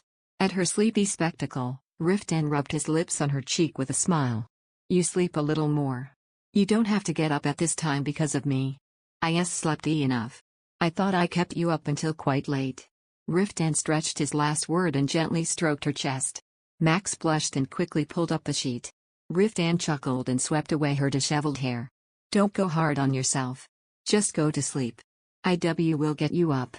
Max stepped out of bed, holding the sheets in her hands, and narrowly missed the arm that stretched towards her to put her back. Riftan shrugged as if nothing had happened and began to prepare for his appearance. She threw the chopped firewood into the fireplace, watching him wash his face and shave along the basin. After a few grazing sessions, the flames flared up and the room became brighter. Max damped a towel after warming herself, wiping her face and body, and taking out new underwear and shoes from the closet. Since Riftan didn't like to be served by servants, she has recently become accustomed to grooming herself. Max sat in front of the mirror to comb her hair after wearing long thigh-high socks and a thick woolen dress over a vest. Give me the comb, I'll do it for you. Riftan, dressed in a navy blue tunic and winter leather pants, approached her back. Max shook her head. It's okay. Will do it. Give it to me. I won't be able to touch it for the next few days. I should have enjoyed it enough. What's fun about touching my vine-like hair? She couldn't quite understand it, but Max obediently handed over the comb. Riftan grabbed a comb as small as a clam with a stiffened hand and began to brush her hair down. Max's cheeks blushed at his careful gestures that seemed to be worried he might hurt even a hair. Riftan carefully untangled her messy hair and skillfully braided it into 4 parts. Isn't my skill good enough now? He praised himself, looking down at her closely braided hair. Max kissed him on the chin impulsively. Then Riftan's body stiffened. He often kisses her, but why did he react like this when she approaches first? Max said in a calm manner, hiding her shyness. It's a gratitude kiss. I mean you. Riftan breathed a long sigh. I don't want to go out anyway. Don't make it too hard. I don't mean to make it hard. As she gave a bewildered look at the look that seemed genuinely dejected, Riftan pulled her arm and hugged her. For a moment, when he crouched in astonishment, Max carefully wrapped her arms around his waist. Riftan groaned and rubbed his forehead roughly over her shoulder. Will you keep acting so cute? I didn't do anything. Darn, I'm afraid we're running out of time to do one more and wash again. Riftan looked at the bed with a desperate look. Under the Oak Tree. Chapter 104. A fiery blush spread across Max's face as she pushed his chest away. When Riftan loosened his arm with a reluctant face, she quickly moved away and shielded herself with a shawl. Riftan, who was looking at it with uneasy eyes, finally breathed out a loud sigh. We'll see when I get back. Then he shook his head, a slight smile on his lips, and walked in front of the armor stand. Max watched from far away as he wore shoulder and chest pads with intricate patterns that of a dragon, gripped knee pads around his shin, and thigh pads one after another. Finally, wearing a waist-wrapping fall then a tassel over the pelvis, Riftan covered the gloves with silver gauntlets. Watching the manly figure with satisfaction, Max recalled the sword ornament she had bought at the market yesterday when she saw Riftan wearing a leather belt around his waist. She went straight through the drawer and pulled out the colored strap. Well. Riftan, with a sword around his waist, looked back at her with a curious glance. Max hesitantly held out the sword ornament. I bought this yesterday at the M market on the way back. Sir Riftan said if a K-Knight had this on the S sword, he can be protected by the S spirits, so. He blinked blankly and looked down only at her palm. Max added mumbling. The money was given by Sir Riftan, but, I chose this. It's not a big deal, but. If you don't mind. Her voice gradually crawled as he only looked down, not at all willing to accept it. Does he think it is useless? Max lowered her hand, hiding her disappointment. If you don't want to. Why you don't have to force it. Give it to me. Trying to put the decorations back in the drawer, Riftan rushed to hold her arm. Max looked back at him with a surprised look. Riftan snatched the strap from her hand and tied it to the sword with clumsy skill. The end piece, that of rough leather belts and colorful strap accessories, were ridiculously out of place. Max blushed with shame at her awful taste. Thank you. I'll keep it well. He kissed her on the forehead in return and turned around. For a moment, she was disappointed with the calm attitude, but Max could see the corners of his mouth twitching up. Riftan rubbed his chin with one hand and turned around, as if to cover the uncontrollable smiles on his lips, and wrapped the robe around his body. But he couldn't hide his reddish earlobe from Max. She suddenly felt a tight squeeze in her chest, that of pure giddiness. Riftan was genuinely pleased with the humble gift. And she even just bought it at Hebaron's suggestion. Suddenly she was quite angry at herself. Even if she couldn't give him a great gift as he did, she should have prepared something more proper. She can't believe she made him so happy with something she bought on the street impulsively. If she could, she wanted to hit herself as hard as she could. I'll be right back, so please wait for me. When he was perfectly prepared with his appearance, he once again embraced her with a firm arm. Max had her face buried in his chest, trying to shake off the melancholy feeling. Something settled on her mind. She wanted to give this person a lot in the future. She'll do whatever she can. And she made up her mind like that. Riftan left with 3 knights, 6 soldiers and 3 in-training knights. She was anxious to see if it was too little, but Ruth reassured her by saying that the original small-scale clique consisted of only 8 to as many as 14 or 15 people. Max climbed onto the wall and watched until the knights were out of sight, then went to the weaving room to make sure that all the fabrics she ordered had arrived. The corner of the spacious room, where spinning wheels and looms were neatly placed, was full of quality wool, and the maids were sitting by the brazier, diligently making winter clothes. Max interestingly watched the maids tautly spread the cloth on a large table, drawing designs on it, scissoring it with a clatter sound, and stitching the wool between the thick cloth tightly. Although the castle, which had closed the shutters of each window due to sudden drop in temperature, was dim and dark, the maids relied on the flickering lights from the lanterns to sew skillfully. The deft touch was greeted with admiration. How long will it take? Rudish, who had counted the number of fabrics to her question, answered with wrinkles around her eyes. I think we can finish it in about 3 to 4 days. I've distributed the clothes that we made. Until the rest of the winter clothes are complete, we're going to take turns to wear them. Max came out of the weaving room with a look of relief.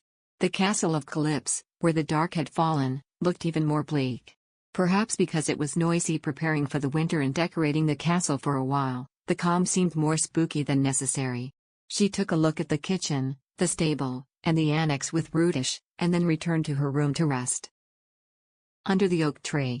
Chapter 105.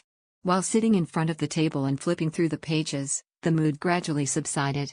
Winter preparations were almost complete, so there was nothing more to do. Max stared blankly out the window, wondering if the day had been this long. She couldn't believe herself that she was already feeling lonely less than half a day after he left. She used to be alone, but...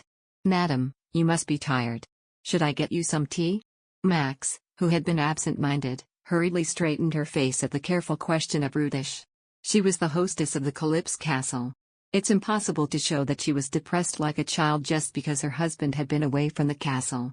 Max nodded with a smile. Just in time, a sharp wind shook the window frame violently.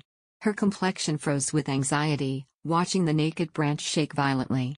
In the distance, the cries of migratory birds resounded. Winter was coming to Anatole. 2 days later, the first frost fell. Max looked down through the window at the glistening garden, as if it had been sprinkled with flour.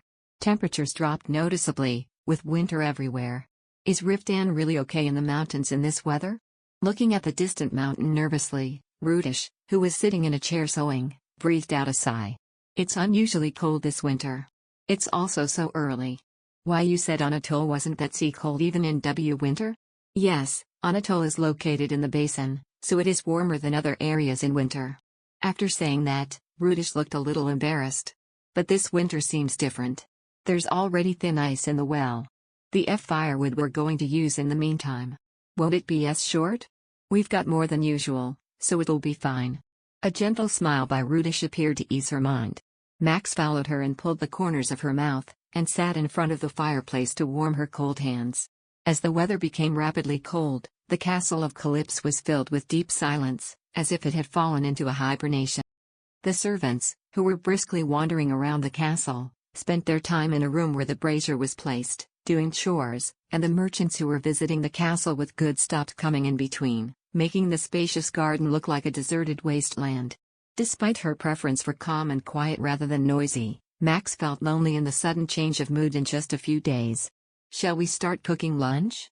Rudish broke the silence and asked in a bright voice as she noticed she was feeling down. Max nodded her head.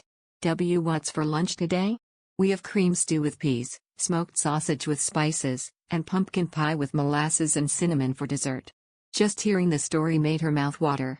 With a look of anticipation, Rudish carefully folded the sewing into the basket and left the room. Max opened up a collection of poems from the library last night, hoping to read until lunch was ready. But before she could even read a couple pages, there was a rather harsh knock on the door. Has Rudish come back already? When she asked to come in with a curious look on her face, Rodrigo and Ruth opened the door and came inside. I'm sorry to come while you are resting, madam. The wizard said he had an urgent matter, so I brought him here. What happened? Max rose from her seat with a puzzled look. Then Ruth opened his mouth with a long sigh. At dawn, the monsters infiltrated the wall and entered the territory. The guards and knights hurriedly suppressed it, but the damage seems to be quite serious. I've been asking for help in the Calypso castle, so would you please sort out some useful servants? In an instant, the color faded from Max's face. She was surprised by the fact that Riftan had another problem, just even a few days after he was away, and Ruth spoke calmly. It seems that the sudden drop in temperature has reduced their prey, and the monsters started to rattle. It is common for the monsters to become vicious during this season. It seems to be the first time that they have ever invaded the walls, so the guards did not seem to respond quickly. Max managed to regain her composure by his calm voice. How many servants should I pick? We need at least 10 to 6 people. Then tell them to take a pile of clean cloths, a bundle of small wood blocks for splints, a large pot for medical herbs, a bucket for water, a brass bowl, a thread, a needle, a herb and food. It's a remote area, so it's hard to get what you need right away. Max listened frantically to the pouring words and turned her eyes to Rodrigo. He nodded his head. I'll tell them to be ready right now. And send someone to the Parish Temple right now to help. The Temple of Anatole does not have a fuse to use divine magic. Ruth cut off her last words and said firmly. Anatole is an isolated area for a long time. It wasn't until recently that Lord Calypso was included in the parish. There's no way the Central Temple would have sent a high-ranking official to such remote areas. Under the Oak Tree. Chapter 106. The first thing Max had learned was that Ruth was the only one in Anatole capable of using healing magic. It made her uneasy. What would happen if there was even one more problem? Ruth lightly flicked his finger at her as if to bring her out of her anxious reverie. Worry later. Right now, it is best to continue preparing the servants. I will go prepare the medicinal herbs. All right. With it he turned around and left the room. As soon as he was gone, Max brought out her thick, heavy robe and put it on and rang a small bell to gather her servants.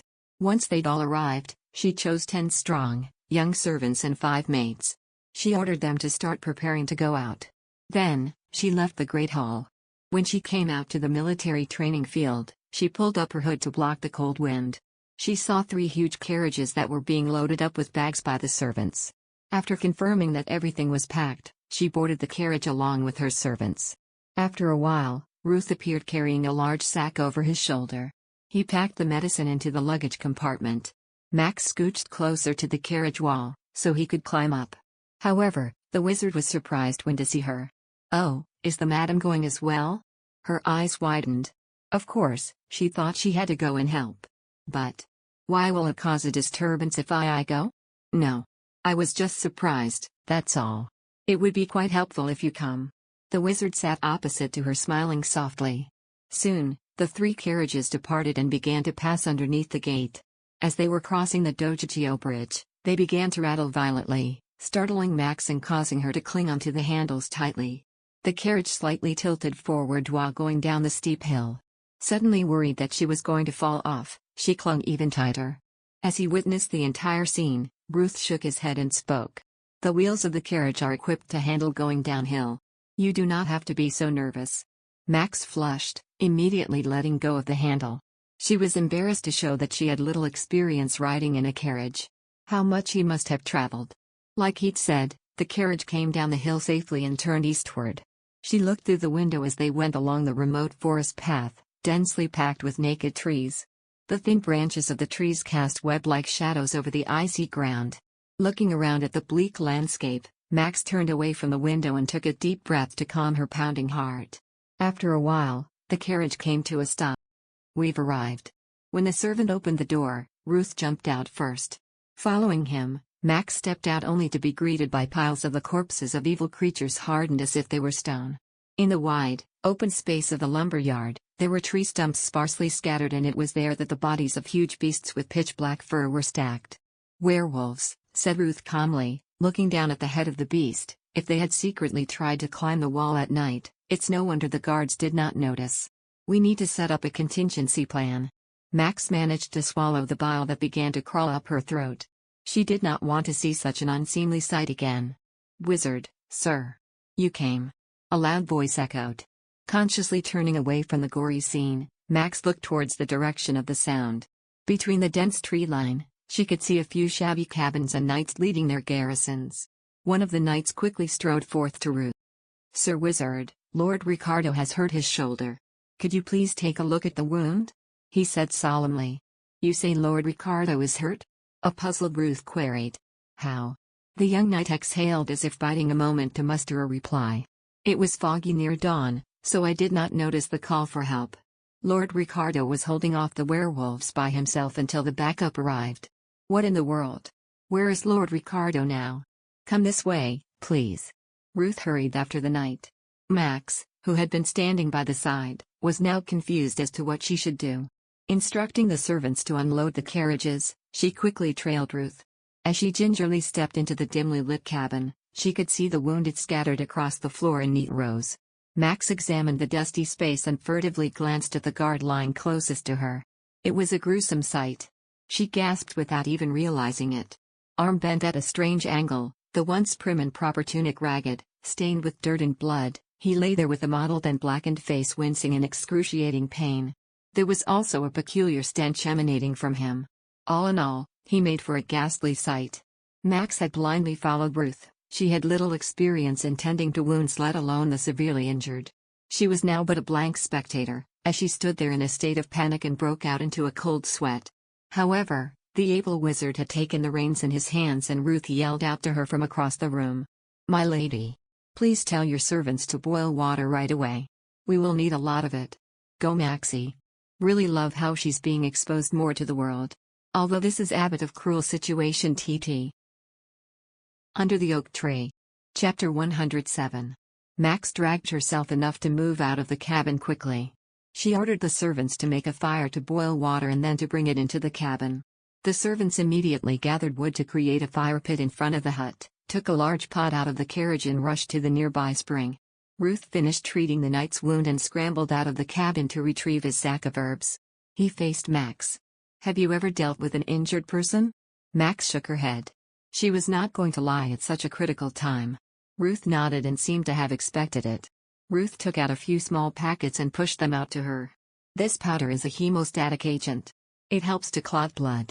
The patient's clothes are carefully cut with scissors to reveal the wound, cleanse with clean water and sprinkle this powder. Then press it with a clean cloth to stop bleeding." "What about using a healing magic?" Max was shocked to hear the procedure. She had thought this could be taken care of by magic. Besides, Ruth was known for this very thing. "I cannot cure all of them with my abilities," Ruth explained. 10 people with serious injuries is my limit. We have to treat the remaining directly." Oh, okay." Max realized that she could not just sit on the sidelines and watch anymore. There was no time to hesitate. She picked a packet trying to hide her fear. With trembling hands, she repeated the instructions in her heart one by one, opening the packet to look inside. At that time, Ruth handed her another packet. "The dried leaves are an antidote. If anyone has a purple swollen wound or a fever, please put this in their mouth and have them swallow it. Call me if they are unconscious and you have trouble feeding them." "Why yes," she nodded with a grave look as she committed the words to her memory. "I'm sure some of the servants have experience in dealing with the wounded. You don't have to be so nervous. If you give them simple instructions, they should be able to take care of the rest," he emphasized to reassure her and took the rest of his sack back in the cabin. After muttering a short prayer, Max turned towards the servants who were boiling water over the campfire. She was able to barely pass on the simple instructions Ruth left her to the servants. They went into the cabin and barracks straight away, each carrying the prepared utensils, linen, and a bowl full of boiling water. The anxious Max followed the maids to the barracks. The maids were already familiar with treating the injured. She followed them around as they tended to the injured people, trying to help in any way possible. Some had suffered minor injuries, but a majority had wounds that were strange and unusual. 12 men in humble clothing who seemed to be loggers, 7 soldiers, and if those in the other cabin were included, there were well over 40 injured. It was her first time seeing so many injured people. She had to crack down her fear with immense willpower. Repressing the urge to run away, she leaned over to the nearest guard. The man was almost unconscious. Max hesitated. She looked at the blanket covering his body. The beast must have bitten his leg. His right thigh was soaked with blood. She swallowed her nausea and brought scissors to his dirty pants. The old-looking guard groaned. She thought she had hurt him more and pulled her hand back. However, she braced herself and cut along the length of his right pants. The wounds in sight were terrible. His flesh was torn and dug up, and black blood clots were tangled around the injury like mud. Repressing the desire to scream, she wiped the gasp with clean linen moistened with water, as directed by Ruth. The guard wriggled like an earthworm in salt water upon touch. It took a long time to wipe all the blood off. After disposing off the blood-soaked linen, with trembling hands, she sprinkled the blood-clotting powder on the wound. She then grabbed a fresh cloth, nervously wrapping it around his thigh. Although she had treated only one person so far, her shoulders became stiff, and cold sweat ran down her back. Is this really how it is done? Max stood up from her sitting position, looking down at the guard with anxious eyes. If she simply followed Ruth's instructions, everything should be fine, she reassured herself. She repeated his words over and over in her mind and walked toward the next man in a shaky gait. Each one had a horrific and terrible appearance. One man had a broken arm with a bone protruding from the skin. Another man had his face stained with blood, most likely from hitting his head. Max took care of a man with a head injury first. The damp and slippery texture made her feel sick and dizzy, but she could barely hold herself from fainting. She came here to help those in need, not to be a hindrance. She washed his wound, sprinkled the powder, and then bandaged him. It was fortunate the blood coagulated. Max sighed in relief, glancing at her servants. Everyone was taking care of someone in a similar way. She could relax a little, and as she moved on to the next person, a thin hand unexpectedly held her back. Do not touch him. We need to set the bones first. Under the oak tree. Chap 108. Max walked up to Ruth with her eyes widened, looking at his face. He looked very pale, and she wasn't sure if it was because of exhaustion from continuously exerting himself using healing magic. Ruth sighed in exhaustion and crouched down next to a guard, carefully lifting the man's broken arm where the bone was poking out through the skin. Can you grab hold of his shoulders, my lady? Max took a look at the face of the unconscious guard for a moment and then raised both of her hands to his shoulders. Then, Ruth pulled on the broken arm and realigned the bone.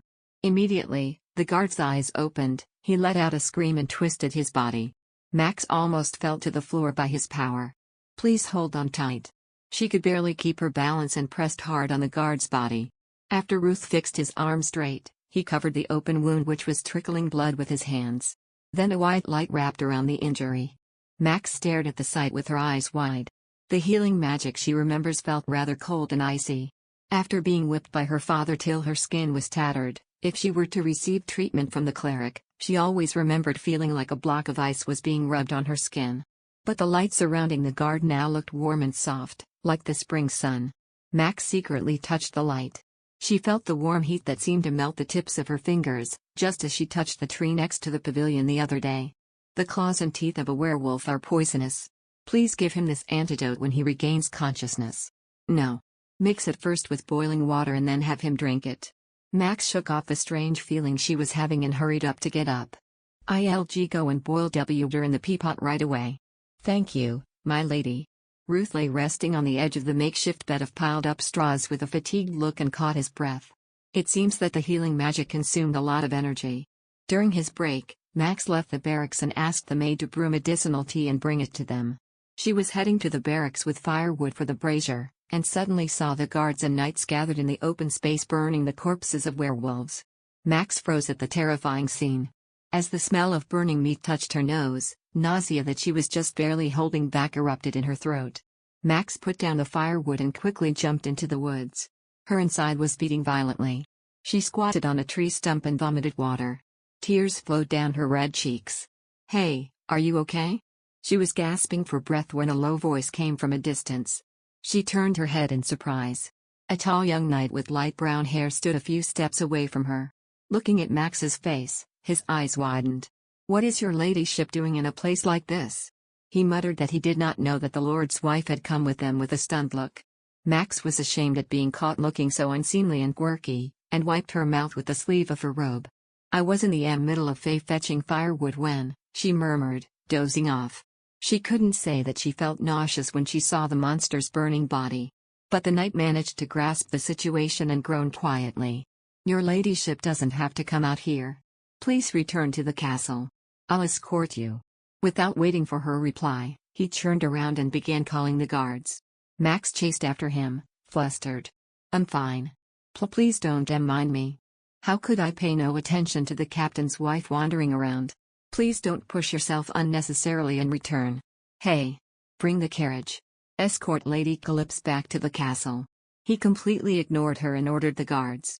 In no time, her temper burned with his attitude. She rounded him up with a big step and stood in front of him, blocking his way. The knight stopped in surprise. Although Max was frightened and trembled in fear, she deliberately stared at him and gathered up what little dignity she had. It is natural for the lord's wife to come and offer her help when a problem occurs in the barracks. Aye. Said I would do my best to fulfill my duty. So, with what rights do you see claim that my efforts are unnecessary? She wanted to sound harsh, but her tongue was mixed up more than usual and her voice kept failing her. She bit her lip. She was so embarrassed that she couldn't stand it. Her ears turned pink, her eyes fell in all directions, and finally she dropped her head. Please, don't mind me. And keep doing your own work. Then, before he could do anything, she gathered the firewood again and ran to the barracks. Her heart was beating faster. She threw firewood onto the dwindling fire and looked at the door again anxiously. Will they call her a stuck-up stutterer? Never mind. What was it to her? The knights hated her anyway. Nothing would change because they hated her a little more. Max's head drooped bluntly. She piled up the rest of the firewood by the fire and headed over for Ruth. Ruth. How is H's condition? Ruth, who was looking at the woodcutter's broken ankle, looked up and sighed at her worried tone. At a glance it was obvious that he was very tired.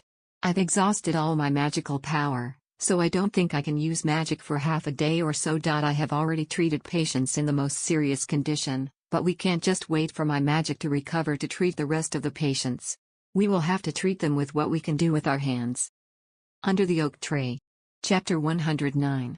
Max asked anxiously, shall I bring a doctor from T-Town? There is only one good doctor at Anatole.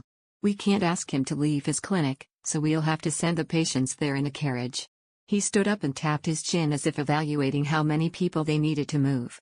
The clinic will struggle to accommodate so many patients.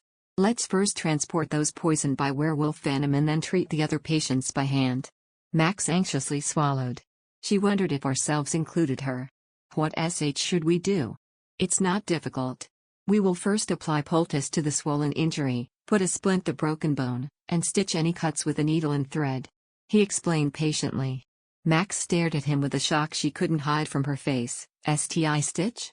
Looking at her expression, which made it seem like she may pass out any moment, Ruth sighed and said, I'll be handling the stitches, so just stay by my side and help me, my lady. Max sighed in relief and nodded. Oh, okay. First, let's send those with high fever to the clinic. He left the barracks in a hurry. Max pulled herself together and followed the wizard.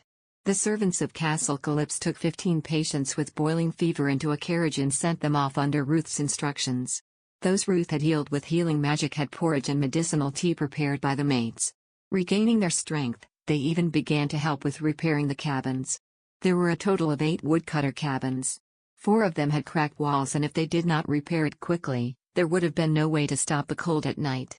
They cut the timber into even planks and started hammering them together loudly. Max did her best to hear Ruth's full explanation over the noise. Drench a clean piece of cloth in strong alcohol and gently wipe the wound. I can't tell you exactly why, but doing this reduces the chance of the wound rotting. Could there be something in alcohol that stops wounds from rotting? It could be.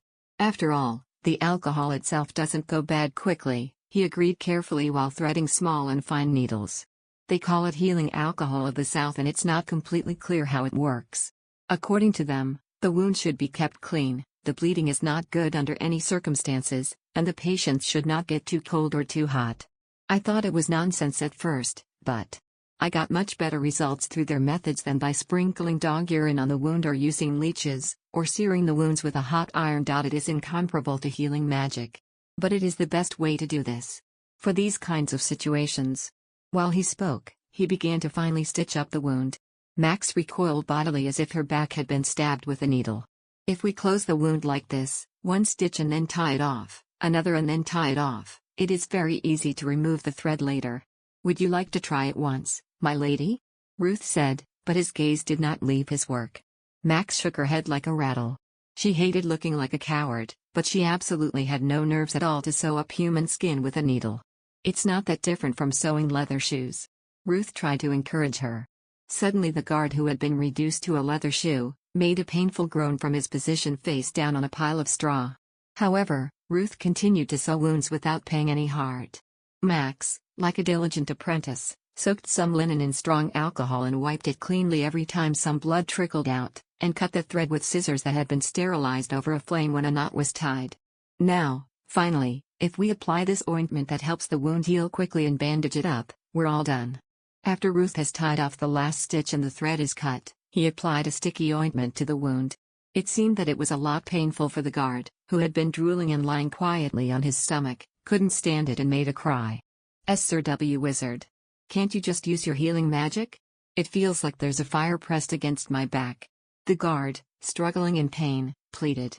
I'm sorry, but I can't use magic anymore today. I've used up all my magical power, you see. Ruth replied as if he was talking about the weather. My God. The guard gasped.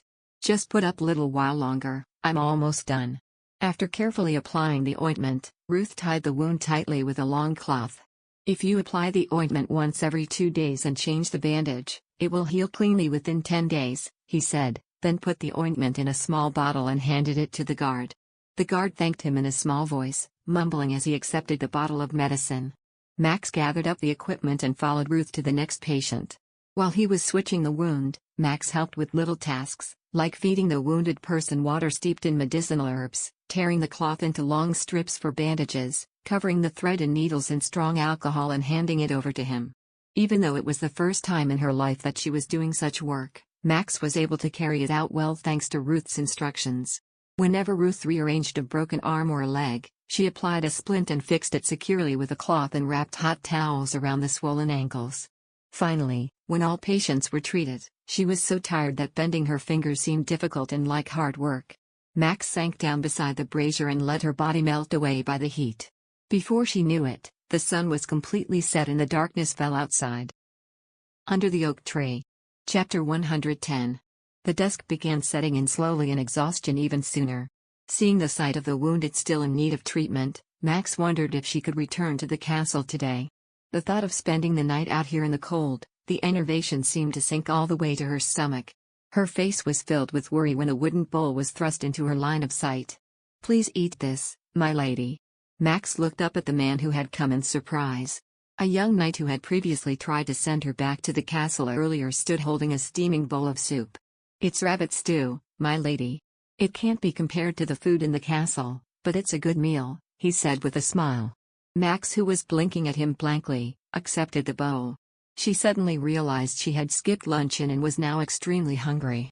Tea, thank you. She gratefully accepted the bowl. Please, say nothing of it. Before. Without caring about her surroundings, her quick fingers began to work. As soon as she scooped a spoonful of stew into her mouth, a hesitant voice reached out to her. Max's nerves spiked. What else could he possibly have to say to her? Unexpectedly, the knight came before her, who was frozen in surprise and bowed his head respectfully. I apologize for my actions earlier. As your ladyship said, I was rude. Max stared blankly at the top of the knight's head, with spoon still in her mouth. She couldn't even imagine that someone would bow her head to her. She quickly put down the bowl and waved her hands. And no, please. It was rather I. Who, was. Oh, oversensitive. I'm sorry, she said hastily. She was embarrassed enough at being caught in that situation, and she also knew that she had to rein in her nerves thereon. Please, my lady, don't apologize. Was it not I who first showed disrespect towards your ladyship? It was no overreaction for someone of your stature. Max's cheeks turned red at the knight's words. Her stiff shoulders drooped with relief. Thank you. For saying this. She was indeed thankful. The weight had been lifted off of her chest. The knight's face changed uncomfortably at her shyly spoken words, and he wasn't sure what to say next. The two were saved from the awkward atmosphere by Ruth's return to the barracks from the outside. He looked at the knight standing next to Max and opened his eyes. Sir Caron, is there a problem? No, my lord. That is. I am apologizing for my bad manners towards her ladyship. He answered honestly. The wizard looked like he wanted to ask more for a moment, but then decided against it. He approached the fire, held his hands out towards it, and sighed deeply. The knights who ventured beyond the castle walls to scout for dark creatures that may be hiding around just returned. Your ladyship ought to return to the castle now. What about you, Ruth? She was surprised she could return. I think I will have to stay here today. Someone could still develop a fever later. When the magic recovers, I can also summon the men better. Max dithered for a moment. The part of her that was bone-tired was desperate to return to the castle, throw herself onto the bed and close her eyes, but her conscience was opposing return. Then it too. Why will stay here today? You have done everything you can. Even if you go back now, you have done more than enough. Ruth interrupted, cutting her off sternly. Max's expression hardened as she wondered if he was trying to say that she was a bother. Recognizing her discomfort, Ruth gave her a soft smile. Lord Calypso will throw a fit when he learns that your ladyship spent the night in the barracks. I have asked the knights to escort you, so please go back to the castle and have some rest. Then we, too, can be relieved. I will escort your ladyship. Sir Caron volunteered. With 2 resolute men before her, Max could no longer dig her heels in anymore and finally nodded in consent. To be honest, she didn't want to spend more nights outside surrounded by the smell of burning monster flesh. Maintaining an act of reluctance, she climbed into the carriage, which was dragged over by 2 servants. The knight came over on horseback, stood next to the carriage, and finally proceeded slowly forward. She crouched in the bumpy seat and sighed in relief. Her nerves were relaxed and her exhaustion was gone. Like a cat by the fireside, Max wrapped her arms around her knees and slowly dozed off. It had been the most tiring day she has ever experienced in 22 years. As soon as she reached the castle, she took off her blood and dirt-covered robe, washed it, and passed out in bed. When she opened her eyes the next day, her whole body ached as if she had been beaten all over with a club. Max rolled over her stomach and groaned. When Rudish walked into the room with an armful of firewood, a face buried in a pillow and muffled moans greeted her. "Is everything all right, my lady?" she asked anxiously. Max got up from the bed, smiling painstakingly.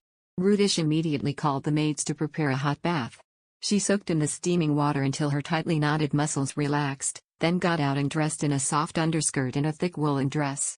Rudish paid close attention to diligently drying her hair with a towel and then took great care combing it through for her. "How about just resting in the bedroom today, my lady? It's very cold." As if sensing her fatigue, she suggested. I was thinking about going to the Lee Library for a while. There's a book I want to read. Then I will immediately send a message to light the fire in the library. Since the wizard is absent from yesterday, it will be very cold in there." Rudish immediately left the room. After filled up on soft barley porridge that another maid brought her, Max slipped on a heavy robe and headed to the library. The room was warm and cozy thanks to the servants who lit the lights beforehand. Under the oak tree. Chapter 111. She flipped the curtains back to let the light flood the room and began to look through the shelves one by one. However, she soon found out that the book she was looking for was not as easy to find as she had expected. She pulled the books out of the bookshelf, checked the contents one at a time, and returned them over and over again. "Will I have to ask Ruth when he returns?" After a long time of going through the books, Max's shoulders fell in disappointment. She was about to give up and turn away from the bookshelves when the title of a book on a precariously piled stack in a secluded corner of the room caught her eyes. When she pulled out the book, Max's face lit up. The book was full of illustrations of medicinal herbs and traditional remedies. Many dark creatures lived in the vicinity of Bonatole. Events of the same kind as yesterday can recur at any time. To prepare at least a little better for such a period, she thought it was necessary to learn a little more about healing. Sitting by the window bathed in the pale winter sun, she sat down to carefully read the artistly written book. However, the illustrations of medicinal plants are blurred and difficult to identify. And as far as treatment is concerned, well, it was full of dubious methods like sprinkling ashes on bruises and covering hair and beaten eggs to lower a fever. After trying to read for a long time, Max finally sighed and closed. Her energy disappeared when she found out that the book she had been looking for so hard was eventually useless and sapped the energy out of her. It would be comfortable if there was only one more person who could use healing magic even a little. I could be ease. But they could hire other wizards or ask for a high-ranking priest to be sent to them from the main temple, but neither method was particularly easy. Several lords held fierce tournaments to attract great wizards into their territory, and besides, hasn't Ruth already said that the main temple in Osiria would never send a high-ranking priest all the way out here?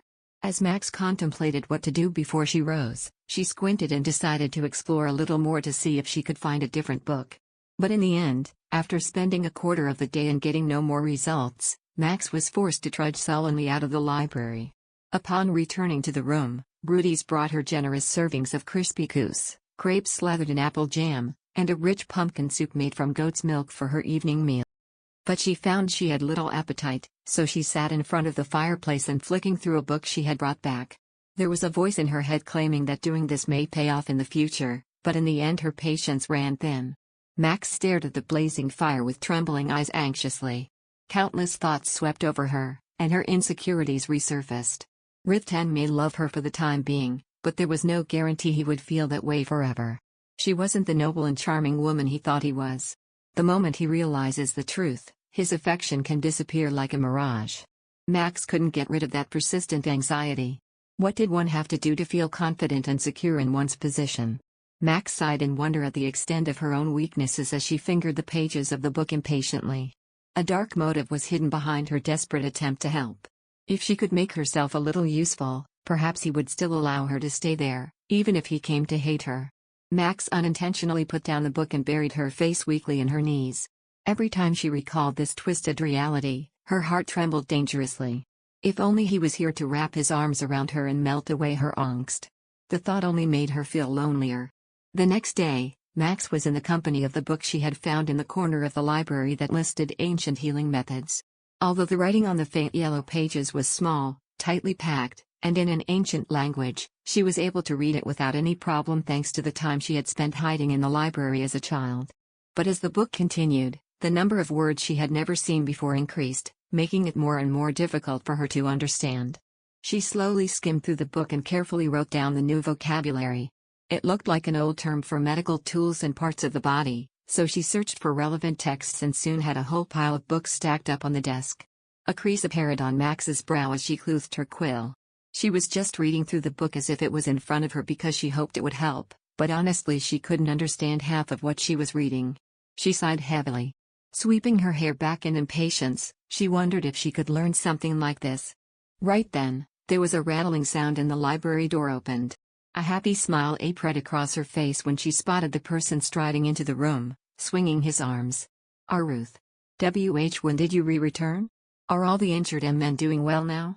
Her excitement was evident in her voice. It seemed like her savior had finally appeared. I returned last evening. And all of the injured have been treated. Ruth replied firmly as he stepped back to his usual place. Then suddenly he noticed the titles of the books on the desk and looked at her with curiosity. Are you trying to learn about healing, my lady? Under the Oak Tree. Chapter 112. He picked up the top book from the pile and looked at the girl on the other side with his eyebrow raised. Max's confidence in facing a meticulous gaze disappeared. She mumbled an answer. And? Be because it could happen, even just a little bit. I thought it would be good to know. Ruth suddenly smiled brightly as she looked at him nervously, not sure if he was going to snort. It's a very admirable idea. He spoke as if praising a child and pulled out his chair across him. Did you start studying yesterday? Show me what you did. He picked up a pile of parchment before she even allowed it. Max glared at him with slits. One day she will tell the wizard that he should never touch a woman's object without asking her permission. While making a decision, Ruth asked unexpectedly, can you speak the ancient language? I learned it. When I was little, she said awkwardly. By the time Rosetta grew up to be a perfect girl, Max had the most rigorous education. It was the Duke of Croy's order to correct her daughter's foolishness. However, even with a rigorous curriculum, her symptoms were not alleviated, and it was not long before Rosetta's excellence was revealed. That way she was freed from the terrible task of reciting poetry in front of a high-intensity teacher and her father once a month. Of course, she never recited a poem she had memorized all night long. She was beaten to death by her father even before the first verse was over. Max hastily lowered her eyes to hide her white face with terrible memories. I am not good at it, but... She started to speak. When I look at your handwriting, it seems meticulous. Because I like to read books. I have no problems with reading and writing. The hard words. I don't know. Ruth stayed silent for a long time. Max averted her eyes because the silence was uncomfortable. Ruth, looking up at the pile of parchment she had left behind without a word, Ruth suddenly said, why don't you learn magic? Max didn't understand what he was saying at once and blinked. Excited by his own suggestion, Ruth suddenly reached out. Learning magic is much better than learning healing. If you could use healing magic, my burden would be less. The wizard did not hide a little suggestion that it was purely for his own benefit. Max frowned and refuted, magic is very complex and requires sophisticated calculations. He heard it's a high level of low learning. It's too much for me. Of course it takes a long time to study and train to learn high-level advanced magic, But it's a different story when it comes to general magic. As long as you have basic mana affinity, you can learn some magic from years of education and training. What's general magic? Max asked curiously. It refers to all shamanistic magic. It includes simple healing magic, recovery magic, levitation, etc. Ruth spoke naturally as if healing magic, or levitation was a plus or minus. Max gave a passive smile. If I could. It would be great. But it will take years. It's good to learn therapy right away. It takes years to develop your mana affinity and learn math, ancient languages and basic studies. You have the basic skills to learn because you are weak but interested in magic and can do ancient languages and math. If you only train for a few months, you'll be able to learn some simple magic. With his continuous persuasion, Max felt her expectations waver. Can I really do magic? She looked up at him with trembling eyes. Can I really learn magic? There's nothing to lose from trying. That's right. Max gathered up her courage. If you could teach me. Will learn diligently. Okay, then come to the library tomorrow afternoon. I'll have the equipment you need to learn magic. Ruth spoke cheerfully, walked to the shelf and picked up 2 thick books. These books will help you understand magic. Read it whenever you have time. She came out of the library holding the book and a fluttering heart. Her heart was beating very fast. She seemed to have found her potential for the first time in her life. An unfamiliar pounding kept Max awake until dawn. She resorted to candles and read the book Ruth gave her until it was dark under her eyes. One was an outline of magic and the other is a simplified version of the magic principle. It wasn't as difficult as she thought. Determination soared in her heart, thinking that she could do it. As far as she knows, she could really be a wizard. She portrayed the scenes in her mind of spewing fire from her palms, smashing the mana, and causing rain and wind to annihilate enemies trying to invade Anatole. The sight of Riftan hugging her with pride was there too. Just imagining him being proud of her, her lips parted and a smile emerged on her face. If she could do magic, she could have probably accompanied Riftan on the expeditions. She completely forgot that she had fainted at the sight of the devil as she stomped her feet on the bed. Her heart was filled with hope. Under the Oak Tree. Chapter 113. The enchanting illusion was shattered by Ruth the next day, who appeared as excited as he was at noon. Max looked at the intricate diagrams drawn on a large stone tablet and listened to a long lecture by the wizard, who was very excited. Having made a pedantic remark about the concept of magic, Ruth started a heated explanation of how magic worked. It was as if she was listening to a foreign language. How is it? Do you understand? At the end of the long explanation, Max almost sobbed on the spot with frustration and disappointment.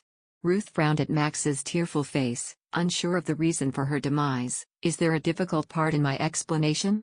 There was nothing that was not difficult, Max mumbled with low energy. As he expected. It was too much for me. That attitude is already difficult. Ruth grumbled discontentedly at her passive attitude.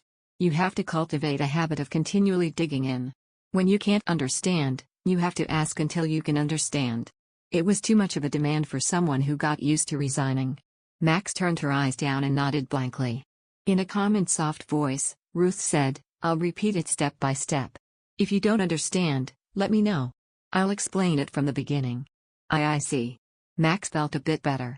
He erased the diagram from the stone plate and began to draw a simple picture again.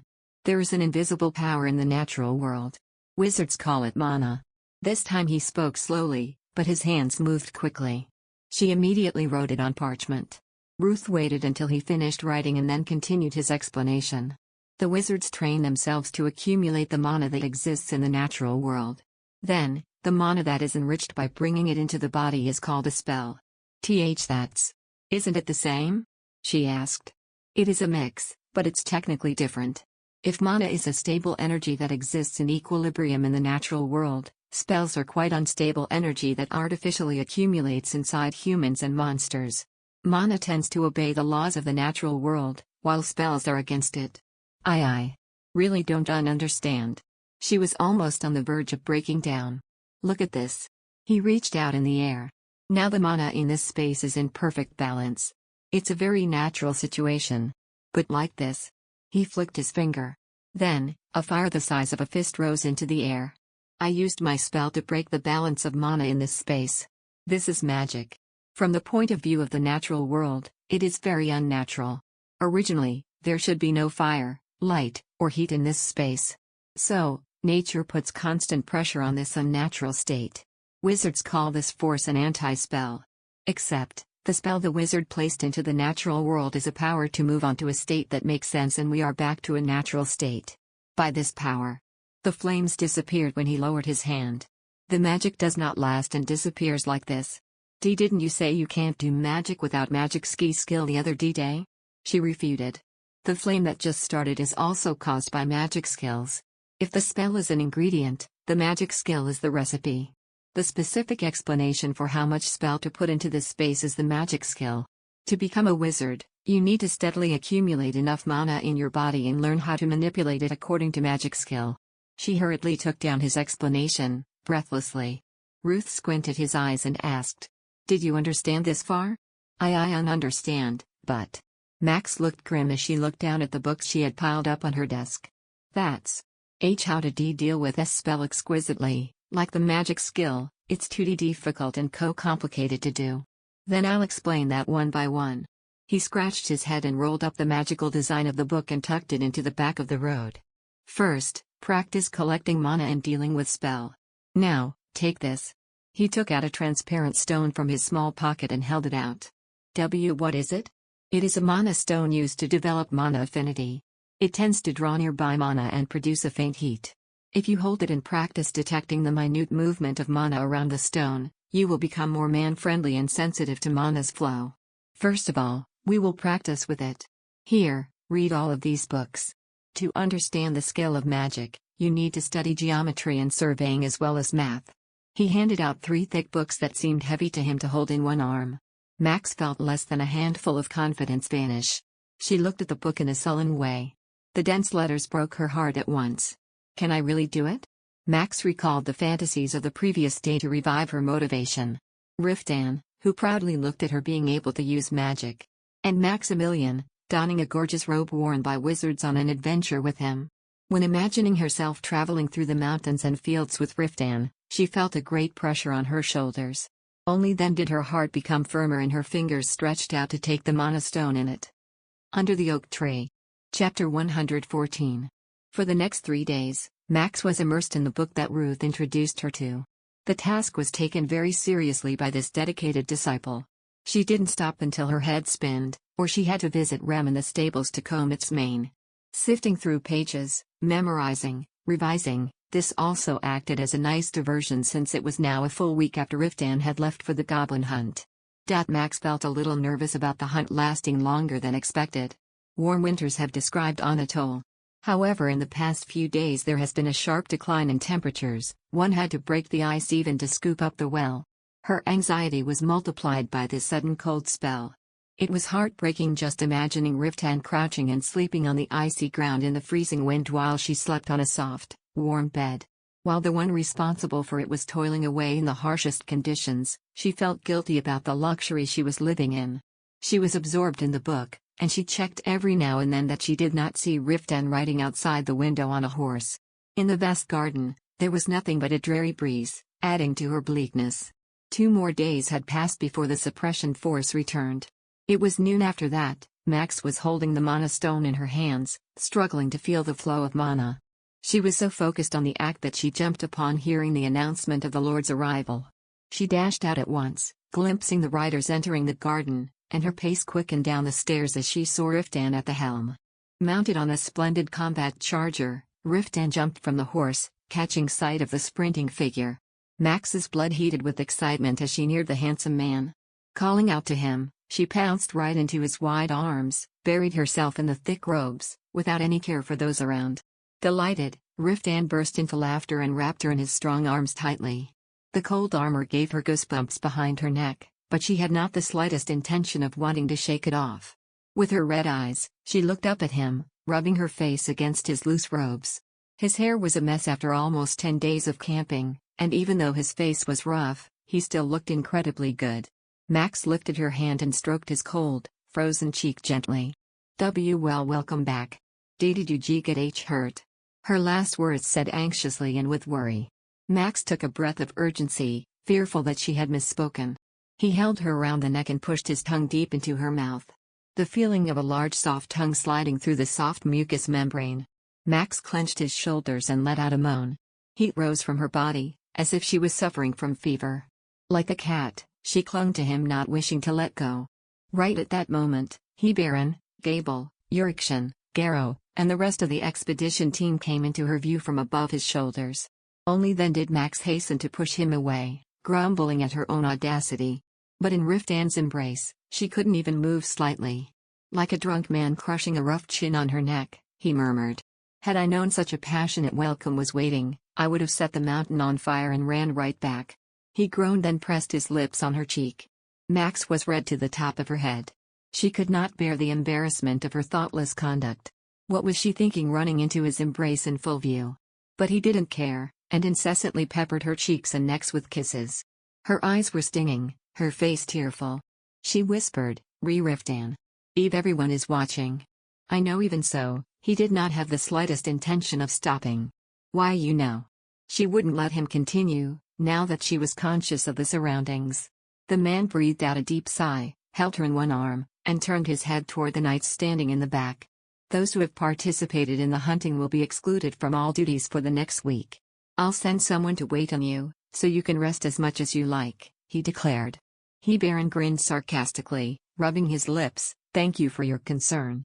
We'll disband on our own, so you can put out the fire right away. It was so hot that steam rose from the top of her head. Despite Baron's brazen teasing, Riftan turned around and rode up the stairs holding her in his arms. Max was begging him to let her down, but he wasn't even trying to listen to her. He went into the hall at once and shook his head impatiently to Rodrigo and the other servants who had come to greet him. He instructed them, take good care of my horse, and bring bathwater and food to those who have been hunting. Very well, my lord. Would your lordship like a bath? Riftan frowned just then, realizing the mess of sweat and dust that he was. Yes. Bring it right away. Rodrigo bowed his head calmly and then backed away. The servants standing behind him kept their cool and followed suit. Max was just thankful that they didn't see her in their lord's arms like a child. Under the oak tree. Chapter 115. I'll have a meal later. Just bring a change of clothes. He gave last instructions and strode up the stairs. Finally, when the door closed behind her back, Riftan put her down and began pouring kisses again. Max hung from his arm and gasped breathlessly. He tasted her mouth and took off his iron gloves, stroking her neck softly. With the unusual wriggling of his rough lips, her neck went numb. She buried her cheeks in his hands, where warmth emanated. Riftan played his fingers on her disheveled hair, giving out a low moan. How much I miss this touch. Oh my God. He lowered his hand and caressed the skin under the hem of her dress greedily. Max put her hand in his robe, imitating his movements, and touched the thick chest bundled under his armor. Then Riftan breathed in roughly and pulled her hand and rubbed it against his thick neck like a large animal poking its head in and begging for a touch. Why, your body is so cold, she said. No way. His voice almost had a metallic tone. I think my body is on fire. Where does it hurt? Did you get hurt? She asked, nervously. I'm hurt because of you. With a blurry face, Max looked at his body and wondered if she had jumped in and caused the injury. Then Riftan groaned low, almost ripping the robes apart. Damn, in my whole life this has never been stiffer and tinglier. Then Riftan, who hurriedly stripped off his breastplate and threw it on the floor, lifted her up and pushed her to the post. Max opened her eyes wide at the strong man who was pressing down on her lower abdomen. She was wrong that the kiss of reunion, the caress of desire and love, was more like a fraternity. Riftan rubbed her hot body and sucked her lips like a very hungry person. A slight moan escaped her lips. She held his neck tightly. The lovely move of a large dog easily rubbing itself turned into something fierce and passionate.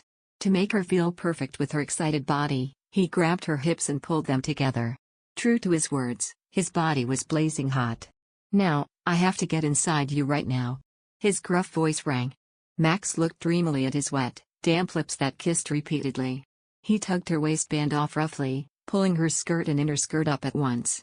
Max wrapped her legs around his waist in line with his hands that were around her hips. He untied the straps of his true RS, ripped her underwear off and pushed in at once. Max gasped and struggled with her legs. Riftan. He stroked her thighs and slim waist under the hem of clothes he had rolled up. She clung on tightly, squeezing her waist. Riftan flinched like being kicked out and soon began to move quickly and powerfully. Max pushed her man to the brink of madness, and whenever he pressed heavily on the deepest part, he slammed his head against the post. A ferocious feeling of never getting used to it shook her over and over. Electric pulses danced along the nerves that ran over, demanding an urgent response. Max lost her senses, a cry almost escaping from her lips as he tore the hem of her clothes. Riftan rubbed his wet lips against her forehead. "Maxie. A little more. Almost there. Almost the." Max looked up at his red face with tears. In the midst of his wild breath, Riftan wrapped her head with one hand and poured out a swarm of voracious kisses. His tongue and his monad filled her whole body. Max groaned like an angry cat. She was worried that Riftan, who had reached his peak, would collapse. Twice, thrice. He pushed himself all the way and trembled. Max stretched her toes at a deafening climax. Riftan held her hips and stood motionless until the frantic heat subsided. "I didn't hurt you, did I?" Only when the tremble had calmed down a little, he lifted his head that was stuck to the bedpost, and muttered in a hoarse voice. Max only stared blankly at him in a daze. Riftan muttered in a rough voice. "I didn't mean to be this rough." He laid her down on the floor and stared at her with a concerned face. With her frail legs, Max barely held out and shook her head. I am.